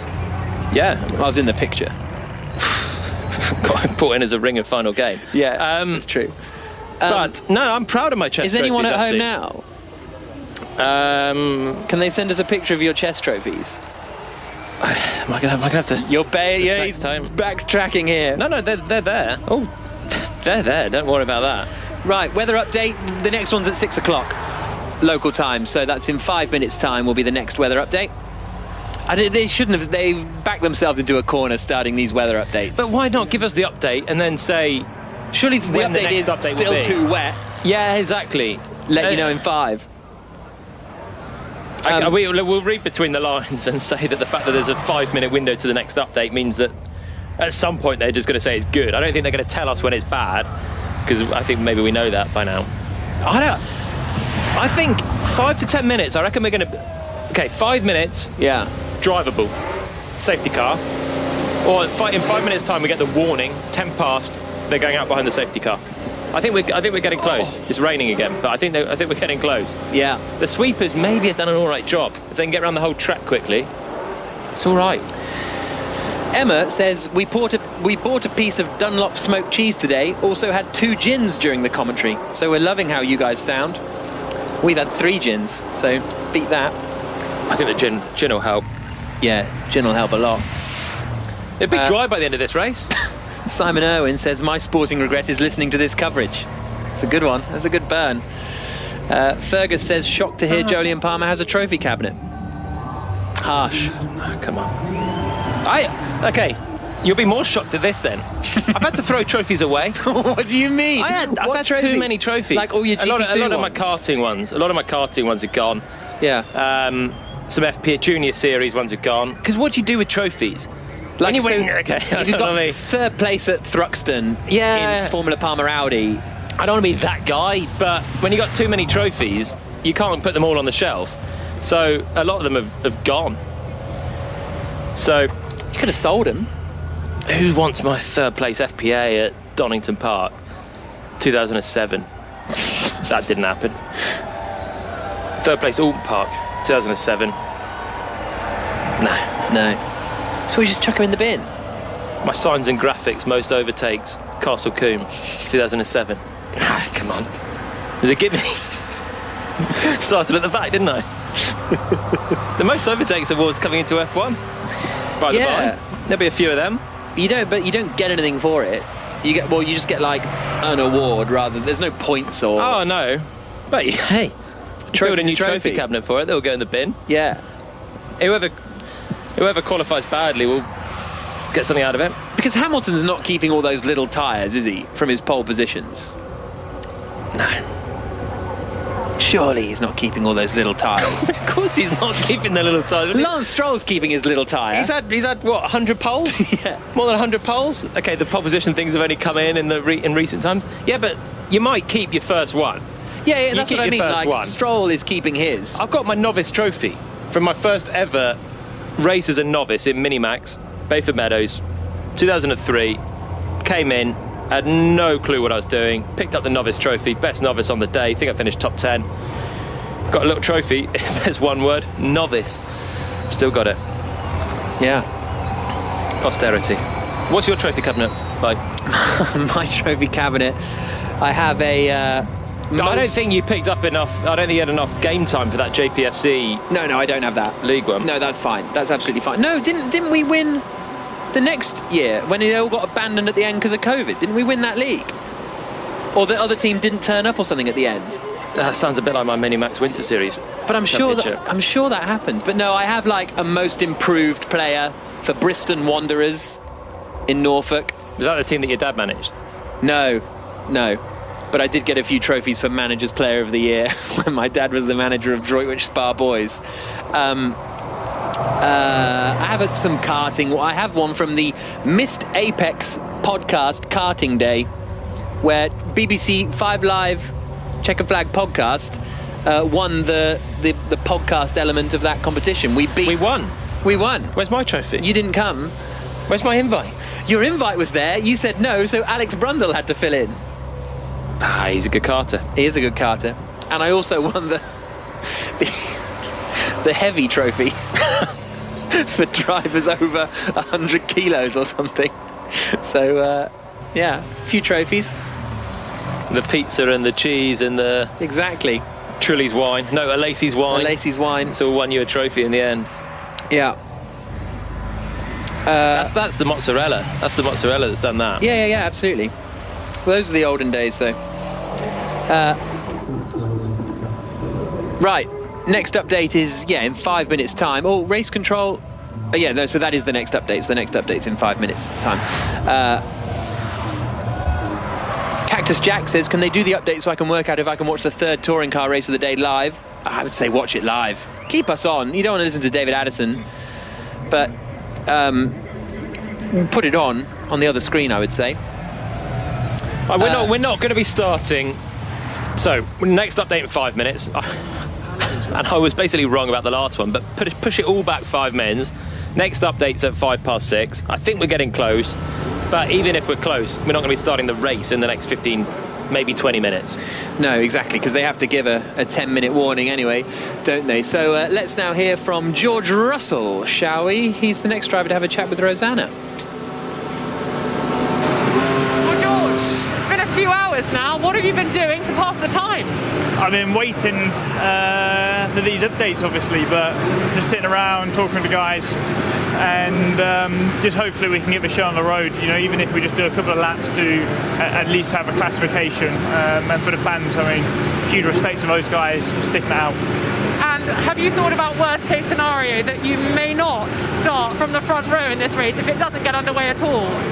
I mean, I have thought about it, and I don't think that would be very fun for anybody. I think the least that could happen is we do 2 laps under the safety car at slow speed, which will be safe, and we call it at that. So it would be a real shame because, you know, I was really excited to get out there and have some fun. You know, had the car underneath me, but there's still an opportunity that the race could go ahead, but it's not looking promising. And then, on an optimistic level, have you thought about that first turn? What have you been thinking? You've had so much time now to think about it. Yeah, I mean, one way or another, I don't think if the race goes ahead, we won't be doing it from a standard start. It would be a safety car start.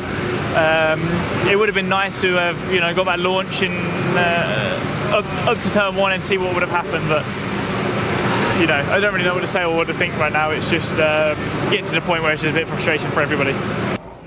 Feel a bit sorry for George Russell. Yeah. Really stating his case for we're not all going home without at least doing 2 laps behind a safety car and I get my second place. To be honest, it's the least he deserves after that qualifying yesterday. And I still think, rather than no race, better to have at least the qualifying giving the order. It's a shame, as he said also, whatever happens, he won't get a front row start here because it'll be started behind the safety car anyway, so he won't get that clear run down towards turn 1 and the rest of it. But I still think I'm more hopeful than George at the moment that we can get a race underway soon. Now that the time has been stopped, still got an hour on the official clock. When's it going to be dark? 55 minutes according to your twilight recommendation. Well, 8:30 is so 2.5 hours is the official sunset. So where's the cut-off in a night race for this? If there was floodlights on the side of the track, yeah, do you just keep going for hold it on 8 hours, get ready for Qatar, lapping in the end? Well, no, it won't be raining actually. That's true. Standstill. Can you remember any of the people you were playing against in the Sussex Junior Chess under 10s in sort of 2000, 2001? No, it's not someone that's just tweeted in. No, not someone you played, to be fair. Oh, well, how am I going to know someone that I didn't play? But I don't know, Andrew Tucker, did you play Andrew Tucker ever? Eleanor Hayden? Andrew Tucker? Abby Fryer? Was Andrew Tucker the boss? I don't know, apparently he was, because Tucker? You're in the list here, you see, of... oh, maybe he was the boss's son. Of the 2000 Grand Prix. Was he the boss's son? I'm sure there were 2 guys in charge of the squad of players that we had. I don't know. This is from... have you just found that on my appearance in Sussex Micah Chess? Crosby has sent this in. Yeah, so there you go. But there's no score next to your name, unfortunately. Well, which tourney? This is 2000 under 10s Sussex Junior Chess. But where? We had a lot of fixtures. We had a lot of fixtures. Oh, really? Oh, yeah, big time. From the 1st of September to the 19th of May. I don't really know what the scores mean. No, I want the Hastings one. I want the Hastings. Okay. They called it the Battle of Hastings, and I came out on top. It's honestly, it's what Hastings is secondly most known for. 2 great battles. But yeah, that's great. That's great knowledge. And it was called a Grand Prix, it seems. Hang on. So we were working out how many Grand Prix I've done. That's earlier on in the show. I've got to go back through the archives. You've got to count the chess Grand Prix as well. Oh. No, that's a great find, Micah. Thank you very much for that.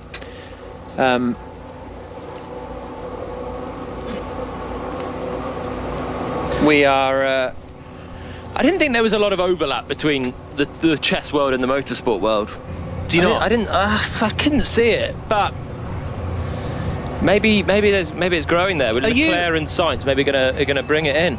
Are you in this picture? Were you in the Sussex Scorpions or not? No, we weren't the Scorpions, but pass it over and I'll have a look. Okay, have a look at that, because we've just found another thing on the Sussex Junior Chess. I never knew that we were the Scorpions. That's probably the B team. It's the magazine called The Missing Bishop. So maybe you're in, or maybe they've got your results in there somewhere. None of them are you? No. The medical car's back out again. Oh, yeah, I could see. Is that Harry Hawkins? Play with me? I don't know. Can't see me. It's a bit grainy. Right. Shame. 11 pages of this stuff, and they've got match reports and everything. There's the under 9s team there. Tom Davey. Anyway. No, I think probably sort of 10-11 was my prime. Okay. Fair enough. Right, still the race will resume. The race will resume at 18:17. In 10 minutes' time, the race will resume. Resume feels like a stretch. All of that hard work. The endurance we've all been through this afternoon. Phenomenal. Oh, cheers in the grandstand. Yeah. So, it's still really raining, but the track, with all the sweeping, the medical car has been still going out. I don't think it looks that wet now. Extreme wet tyres must be fitted. That seems pretty obvious. With the fact that they're even considering that someone might run intermediates speaks volumes about what the track conditions in. Hello. I'm going to get a Belgian Grand Prix. Wow. Of sorts. Maybe it's just 2 laps and George Russell gets his podium. I don't think the track looks that wet, watching the medical car. Through Fania chicane. Okay, well, fine. This is the point. If there's no more rain coming down, which it doesn't look too bad at the moment. Be slicks in 20 laps. But it can dry up a little bit. So I hope that no one, when I said I would be leaving now, I hope no one actually left. Because that would be a little bit awkward, wouldn't it? It would be shades of Barcelona 99, wouldn't it? Yeah. Because this could be a classic. Yeah. It already is sort of a classic with this delay. Like, it's iconic. Oh, your chat's not been that good. No, but the Grand Prix itself. But everyone looks back at that Canadian Grand Prix 2011 with very fond memories. They forget the 4 hours in the middle when everyone was just chilling out thinking it would never happen. It was an iconic race. Possibly, we got 1 hour of Grand Prix coming up. Yeah. We've still got a title fight on our hands. We've got George Russell from second place. Surely 1 hour, by default, it's impossible to get 75% race distance. Yeah.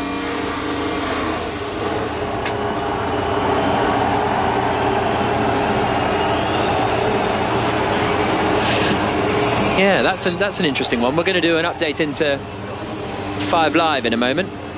But Man United are currently on an attack.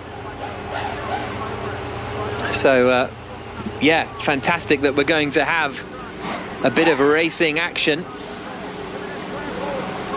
And we're going to do an update into 5 Live. Yeah, the race is going to get underway in about 8 minutes' time, which is very exciting news. It was due to get underway at 2 o'clock, so it's been quite the delay, but it looks like there will be an hour's Grand Prix on Sports Extra in a few minutes' time. So all the drivers have to hot foot over. What was happening in the Sainz Leclerc chess game? Yeah, one move away from checkmate, and should we finish, should we not? Probably get on with the Grand Prix now, but everyone's had to scamper in. Hamilton on his scooter, quickly up the pit lane, because the race starts now in 7 minutes. This is actually quite a hot foot for everyone to get, if they were in the motorhome, get back into the car, strapped in, ready to leave the pit lane. So apparently you finished 15th in the under-11s in 2001, the cross table for under-11 champions. You finished 15th, level on points with Tristan Blundell. No relation to Mark. No, and Ben Blundell as well was 17th. Also no relation to Mark. The winner was Abby Fryer. Remember Abby Fryer? Not really. Again, Andrew Tucker's in there as well. Tucker was a perennial player, but I think his dad was the boss. Right then. Maybe a bit of home coaching. Yeah, exactly. Kerry's enjoyed our commentary this afternoon. Thank you very much. Thank you for those of you who have stuck with us. 17:11 the time. Didn't really need to say that, but it is 17:17 that the race will be getting underway. Suddenly it's all quite frantic, isn't it? And we've got to do a podcast. It means we'll have to do a podcast now. This is the thing. It's the drivers going from thinking this race is never happening to suddenly, in the blink of an eye, 10 minutes we're going racing. And by the way, we're going racing still in treacherous conditions. It's still really wet. Everyone has to be on the full wet tyre.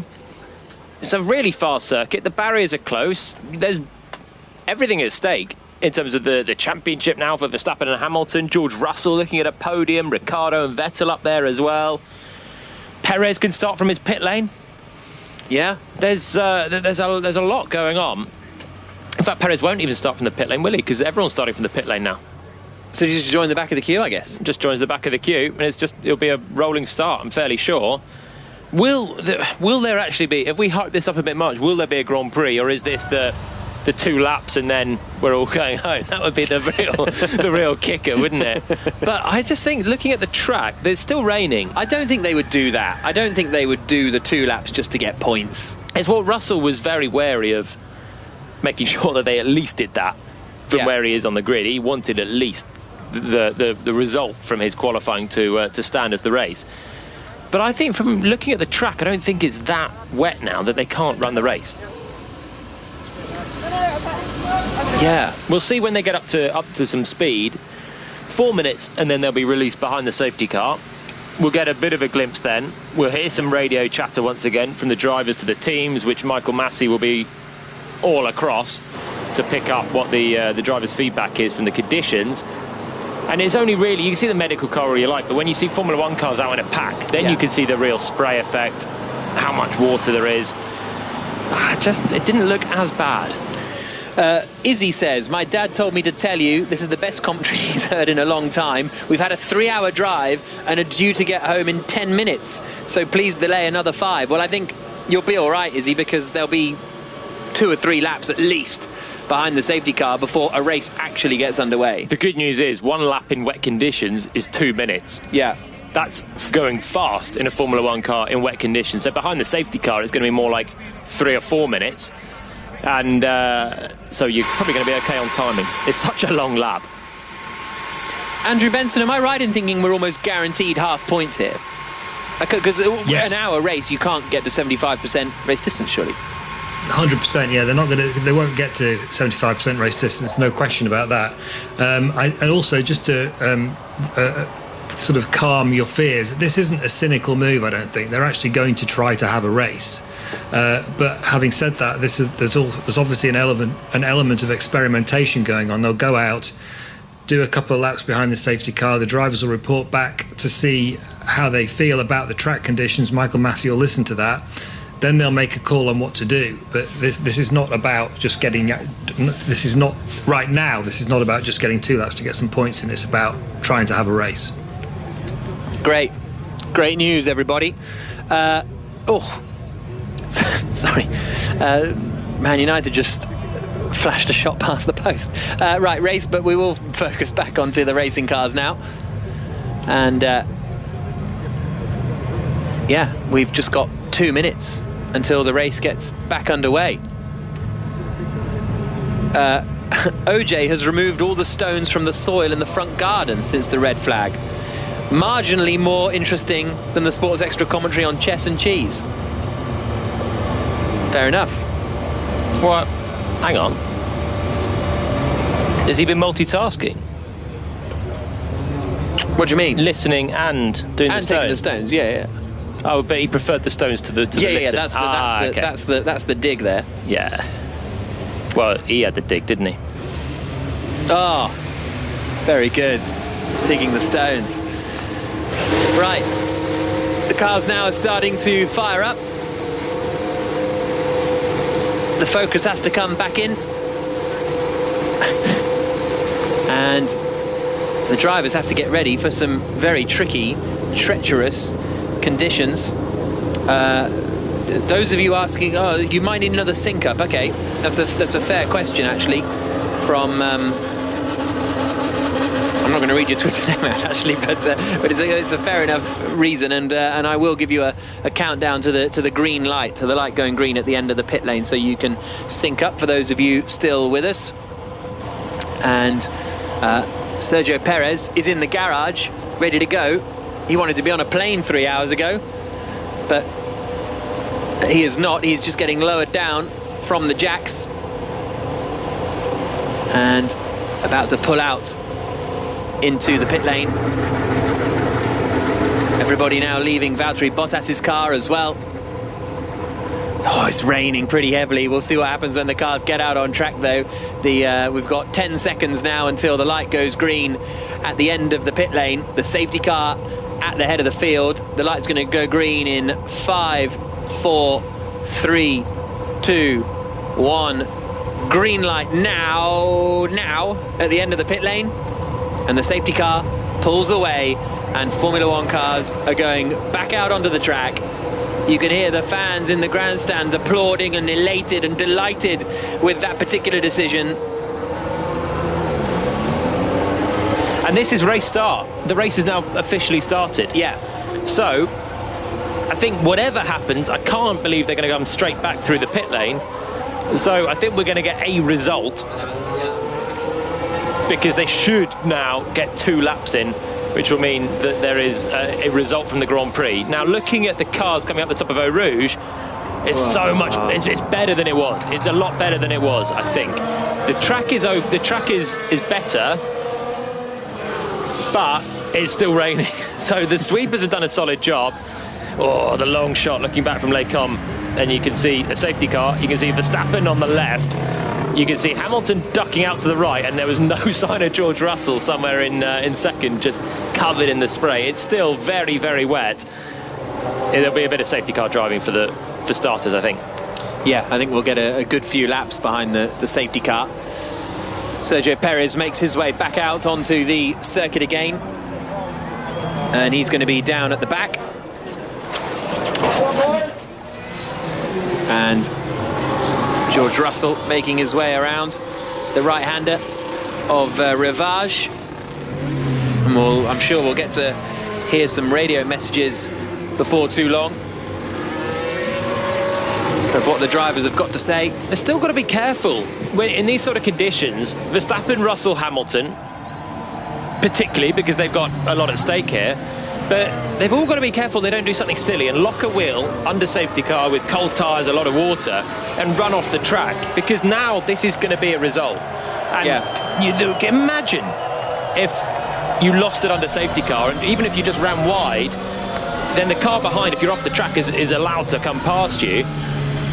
Imagine if that's how this race ended, and we don't get any proper racing, but you lose your result from qualifying because you've gone off under safety car. And it's happened before. Russell, Imola last year in dry conditions, ended up hitting the barrier and lost a likely point from that one.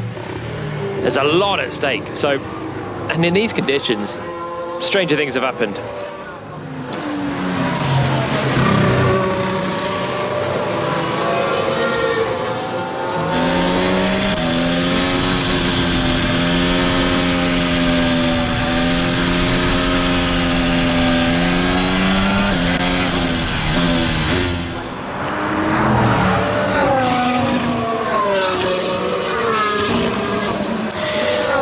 Absolutely, it wasn't us. I presume you're referring to Lewis Hamilton as he made his way back into the car. The cars are out on track. We've basically got a 1-hour race underway, but they're behind the safety car at the moment. Over 3 hours and 20 minutes. Well, in fact, 3 hours exactly since we last tried to get the Grand Prix action underway. Jolyon Palmer, former Renault F1 driver, still alongside me. How are the conditions looking, Jolyon? It is pretty wet out there, pretty miserable. Are we going to get any actual racing, or is it still behind the safety car? I can see it being possible to release the cars to racing speed. It's better than it was when we tried to go all those hours ago now. What's definitely going to happen is we're going to get a result now from this, because we've done 2 laps, even behind the safety car. We will now have a race classification as they've all come past the start-finish line. It's wet, but I think we're towards the realm of being able to have a very sketchy wet race. Okay, well, we will wait and see. We'll have full commentary on 5 Live Sports Extra. Verstappen leading, George Russell second, Hamilton third. That is how it would finish if the race was declared a result here. But we'll see what happens on Sports Extra.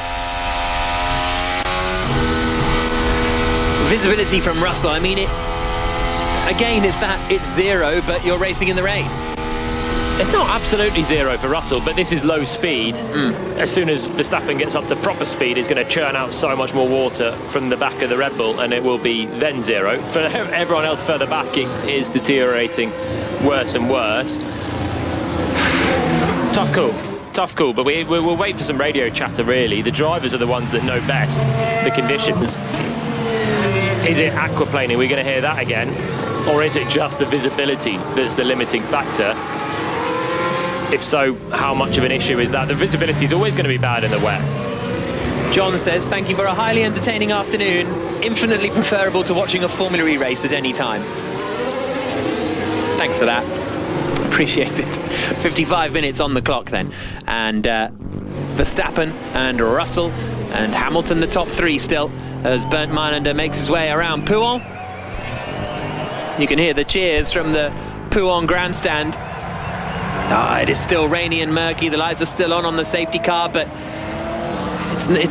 we haven't heard many radio messages yet saying it's sort of undrivable. I think the drivers are all working it out now. So they need some time to feel what it's like before they just report it back. They've had now a lap, nearly 2 laps as they come towards Stavolo. It's 100%. It's better than it was, and I think it's not that far from being a possibility of racing here. At lower speed, the spray is reduced. That's what you want, really. You want, at least when you get to a braking zone and the car's speed comes down, that you can see a bit where you're going. On the back, it's getting better. It's much better on the back. At the end of the lap, final sector is better. So Perez saying it's getting better. He's a few seconds off the back of the pack. Perez has left a margin to Kimi Raikkonen, and is relatively okay, his visibility. Particularly the final sector's not so bad. Round Pouhon down through the Fagnes chicane and the two Stavelos, it's okay. Then they build up speed towards Blanchimont, very quick left-hander, and then the bus stop. And it's low visibility, as you'd expect when the speed is higher on the straight and through Blanchimont. They slow down for the bus stop and the visibility's okay. And this is basically what you classically get in the wet. You can't see anything on the straights, you slow down for the corners, and then you see a little bit more. But what are the other drivers going to say? There's the ones in the mid-pack that are going to be the ones finding it the toughest. Perez at the back has just dropped off a little bit. He's a couple of seconds away from Raikkonen. So technically he should have a lot of spray, but he's dropped a little bit further away from the car ahead. If you're tucked in behind, then how awful is it through? And what about the rest of the lap? Eau Rouge, notoriously a tough corner. If you can't see a lot going in there, that's tough times. Andy has combined a 10-acre field, got home, and the race still hasn't started. So there we go. It's murky down the Kemmel Straight, isn't it? Kemmel Straight looks the worst. There's a lot of overhang from the trees there as well. And I think that area looks the worst. And at the top of the hill there. Looks like the clouds coming in again. But around the rest of the lap, it doesn't look so bad. Jack, I think it's raceable. Yeah, I think it is very tough. But I think this is certainly is not. When we had the cars going around earlier, I just couldn't see that it was possible. Yeah. This time, it's a tough call, but I see that it is possible. It'll be a very wet one. It'll be really tricky conditions, but is it drivable for some racing laps? Sound you can hear is Max Verstappen. We haven't heard much, but it hasn't really sounded like much wheel spin compared to earlier as well. Exactly. Every time red flag again. Oh, red flag. Okay, well that's the 2 laps and done. Oh, the fans are cheering in the grandstand, but as the cars go past, but then they will see the red flag. It's raining harder again in the pit lane now. Race suspended, cars to line up in pit lane. And the clock keeps ticking. I think that could be that now. I can't help but think we're done. Yeah. Oh, it's just getting my hopes up. Yeah. It was better, the traction was a little bit better. It's still pretty bad out there, but we're towards the grey area of is it raceable as a very wet race rather than just is absolutely not. But hey, it's not going to happen.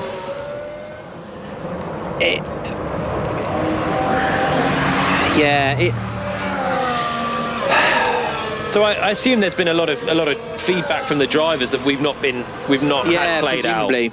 out. That must be what's happened. There's many drivers out there that have said no, can't do it. And in these conditions, obviously, it is acceptable to err on the side of caution when safety is the issue. And at a track like Spa, if we're at Portimao, maybe it's a different conversation. Yeah, and it comes back to what I was saying earlier about that Brazil 2016 race. We raced it. I felt it was a really sketchy one that could have been bad. We got away with it at the time, but it's a really tricky one, and I can only assume there's been a lot of feedback from the drivers saying not feeling it, can't see anything, track grip's still not there. So then I think there's only one answer. Michael Massey sitting in his control tower, he can look out, see what we can see, have his own thoughts, but he's got to go mainly off the feedback of the drivers.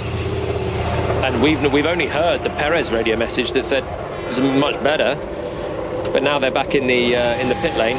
The rain's still coming down. I think that's going to be it. Yeah, we'll see what they decide to do. 49 minutes are still on the clock. Whether they...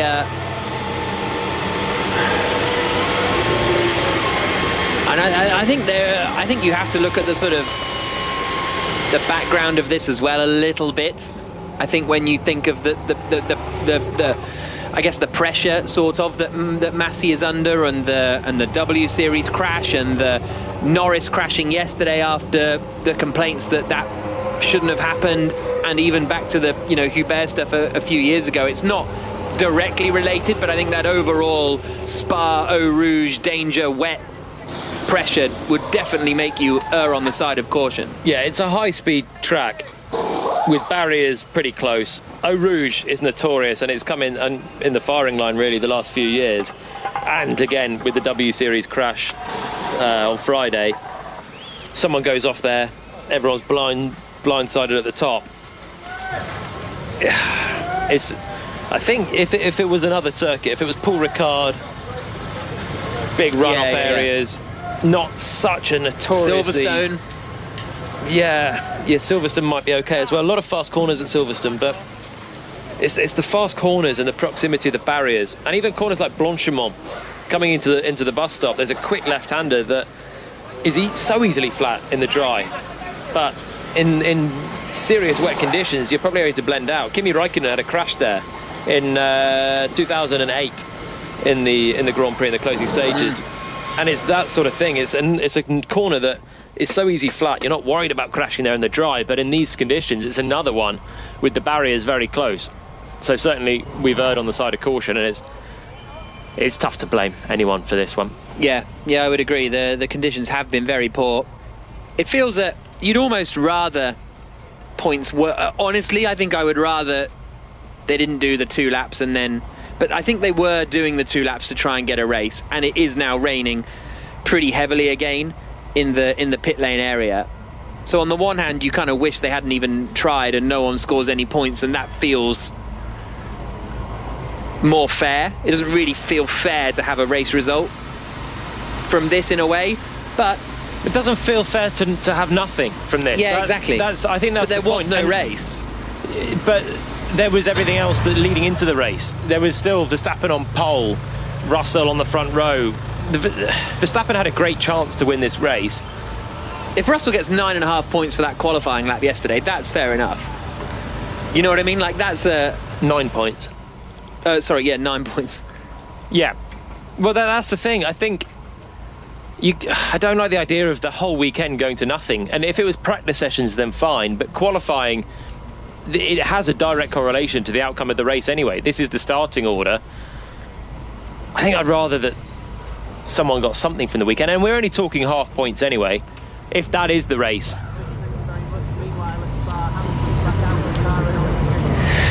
Certainly is. Yeah, we did 2 laps behind the safety car, and now the red flag has come out. There's 45 minutes left on the clock, but well, we're feeling a little pessimistic actually that we won't have any more action. Now they've done 2 laps behind the safety car, it can officially be declared as a result. So Max Verstappen might have just won the Belgian Grand Prix without really doing anything.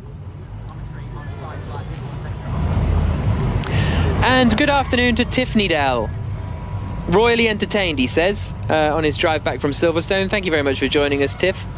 He says it's pronounced Gouda. He thinks it's pronounced Gouda. Brie is the best. Mozzarella is tasteless. Barilla is one of the world's biggest pasta producers. So apparently we will have had some Barilla pasta. If only we knew to give it the all-important feedback. But obviously I recognise the box now. I've Googled it, actually. I've probably had some of that before. I've seen that on the shelves. Anyway, other pasta companies are available. This is the point now where you just got to be like, look, 45, just send everyone home. 45 minutes to go. You've got to do a 10-minute warning. So that's 35 minutes. Then there'll be and then there'll be best, 3 or 5 laps behind the safety car. Exactly. We're not racing. We're not racing, and it can be quite a quick cool now. But they've tried, had the sweepers out, delayed or somehow added an extra hour back into the regs for how long we could run. We've also got the daylight disappearing from the day anyway. Yeah. It's been a long one. Bethany Waring says we shouldn't have results based on qualifying, but we have Monaco every year, she says. Astute.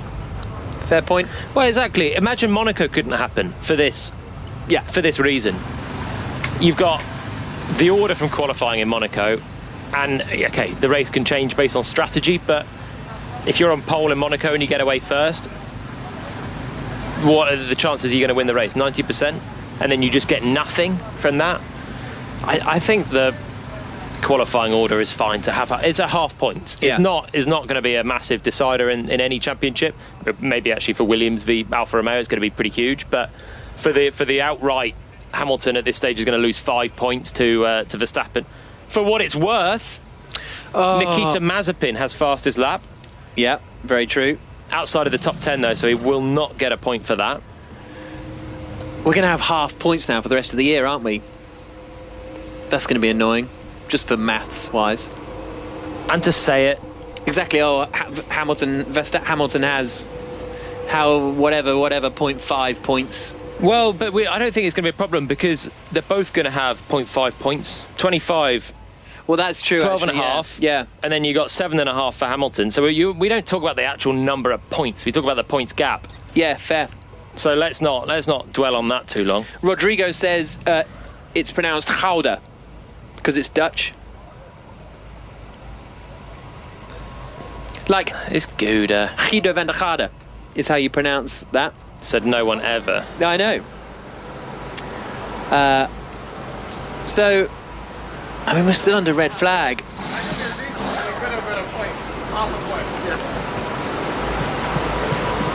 Still under red flag conditions. So, we'll wait and see if anything else does occur. But you just can't help but doubt it, really. 42 minutes on the clock now.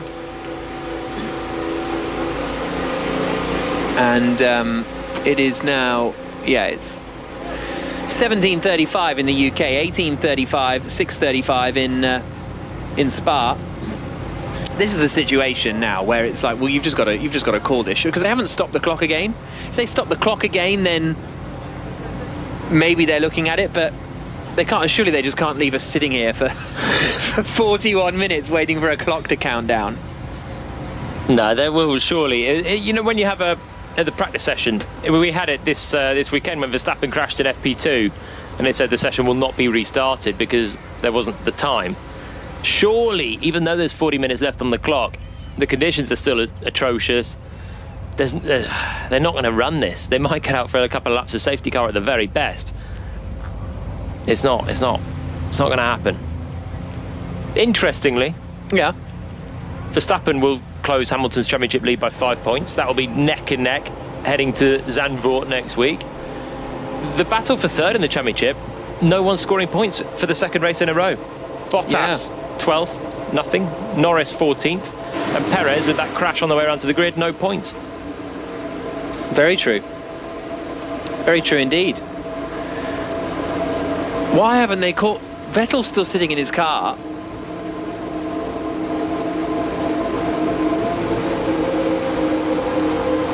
Some of the drivers just got straight out. Rain's still coming down. Is the rain easing? Yeah, maybe, but why would they not? Why did they come straight back in on the red flag? That's the thing I don't quite understand. So Ian Ferguson has just done another update, and he says that it's just loading. Oh no, it's gone. That was. Oh yeah, here we go. The latest rain is stopping at 18:50 local time, so in sort of 15 minutes time, but approximately. And so it does look like it's getting a little better. But I agree, just keep going round behind the safety car, and because you're still dispersing water. All the spray is coming off the track, going into the air. And so you are helping clean the track by sending the drivers out, unless they're all on the radio saying they're going to spin the tyres are going too cold, safety car's too slow, we're all too slow, it's dangerous. If there's any hope of having a race, at least get them out on track now, and then when it is okay, we'll have a green light. But the problem is, we've got a 10-minute warning to the race start again. Then they're going to go out behind the safety car. The timer's ticking down now, 38.5 minutes. So even if they declared it, race starts in 10 minutes now, there'll be 28 minutes to go. Some laps behind the safety car, we'll have a sort of 2 or 3 lap shootout. Luke says, has this worked well for Verstappen's engine? Or do we think he'll have to take an engine at some point anyway this season, and so it's kind of a moot point? Or has not doing this Grand Prix helped him a little on that front? It's helped him. It's definitely helped him. A load less mileage. And there's a one less race as well now. We're down to 22 race calendar. Effectively 21 because this has been a non-event. You never know what's going to happen the rest of the calendar. He'll probably still have to take an engine because he's losing an entire engine is just so damaging when they've got to do a lot of mileage each anyway. But you never know. It gives them a slight more glimmer of hope. The problem for Verstappen is he was a big favourite for this one if it got underway in normal conditions, because I don't see where the competition's coming from. Obviously it's Hamilton, but Verstappen in the wet was way quicker than Hamilton the whole way through qualifying. Yeah, but actually having Russell there means he's still extended his lead by 5 points as opposed to 7 or 8. It's not actually that big a swing, is it? I think if Hamilton was second on the grid, then Verstappen's actually taken a sort of a hefty points hit, because it would have been 3.5 instead of 7. But yeah, I think it'll take it.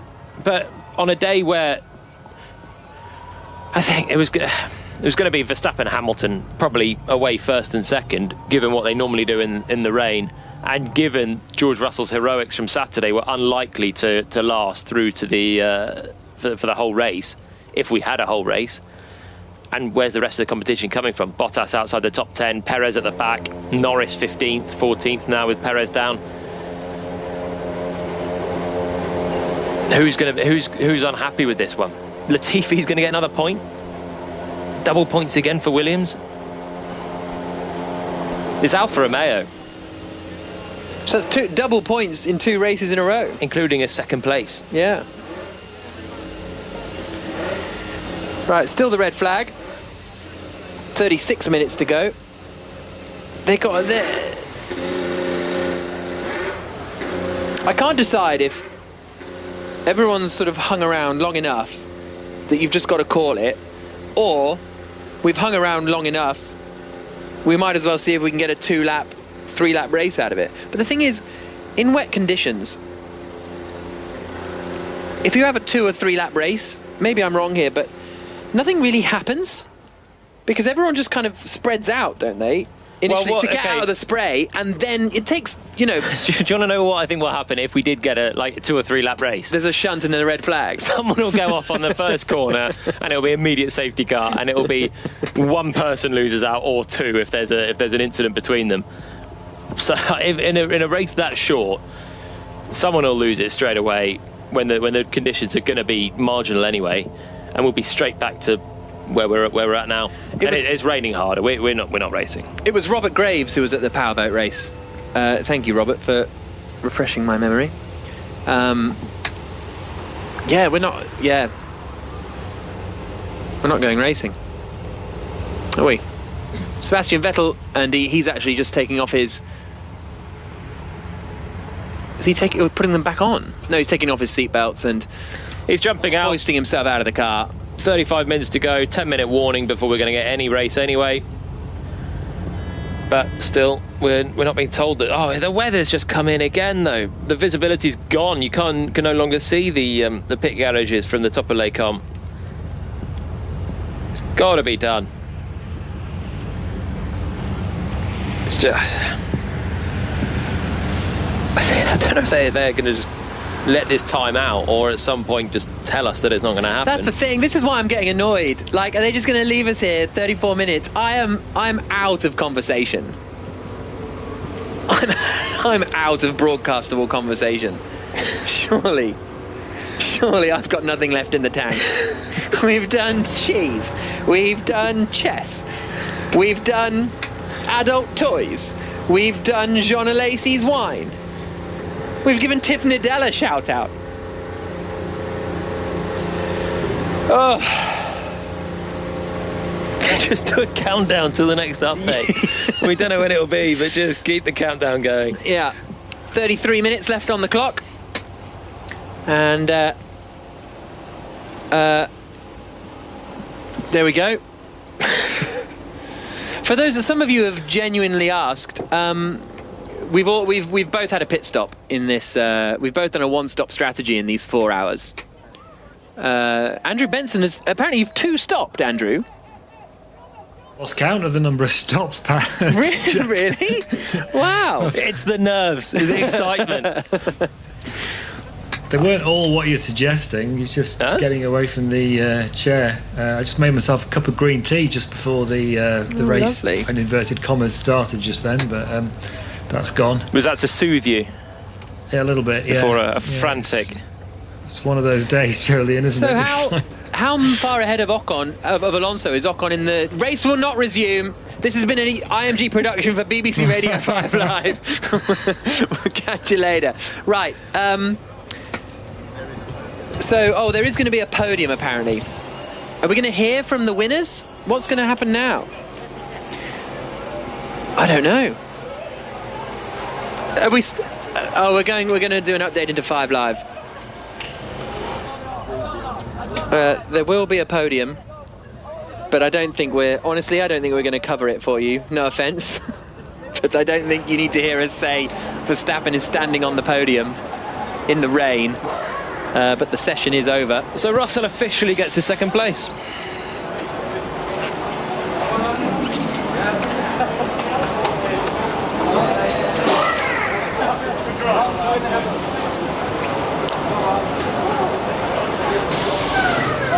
We're going to tell 5 Live that it's all over.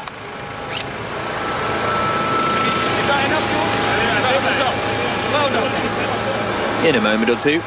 Russell going around high-fiving and hugging all of the Williams crew and mechanics, and he's got a Formula 1 podium. We were talking earlier this weekend about the percentage of people on the grid that had podiums in F1. Yeah. Didn't see this one coming. No, not at all. And he looks happy, as you would expect. He's chuffed with that. He's not. And he's not deserves worried it after about that the lap fact that they yesterday, didn't race for it. Really deserves it after that lap yesterday.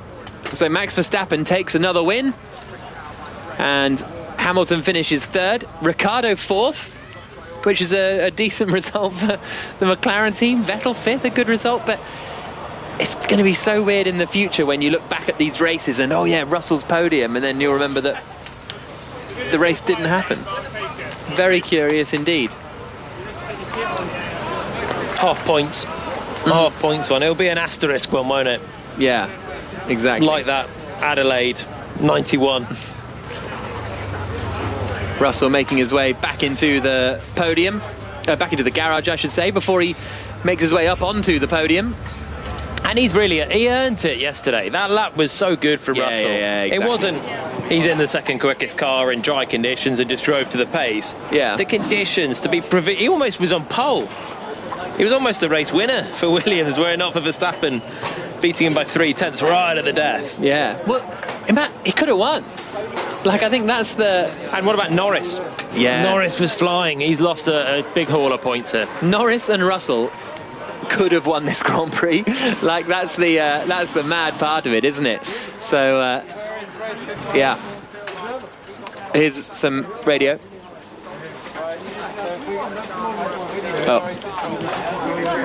Well, the race is not going to happen. So they did 2 laps behind the safety car, and now the FIA have declared the race will not happen. So Max Verstappen does win the Grand Prix. George Russell for Williams finishes 2nd, remarkably, with Hamilton 3rd. They'll only get awarded half points.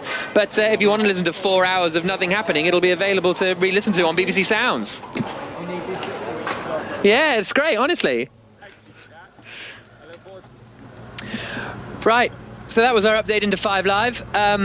Should we... I presume we've got to do a little bit of something for the podcast.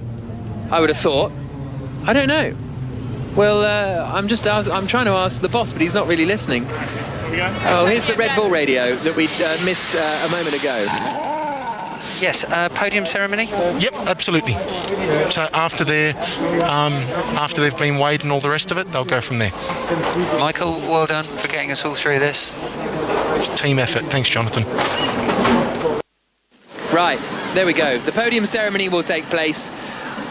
We are maybe going to record a Checkered Flag podcast. Maybe not, but we are going to go off air.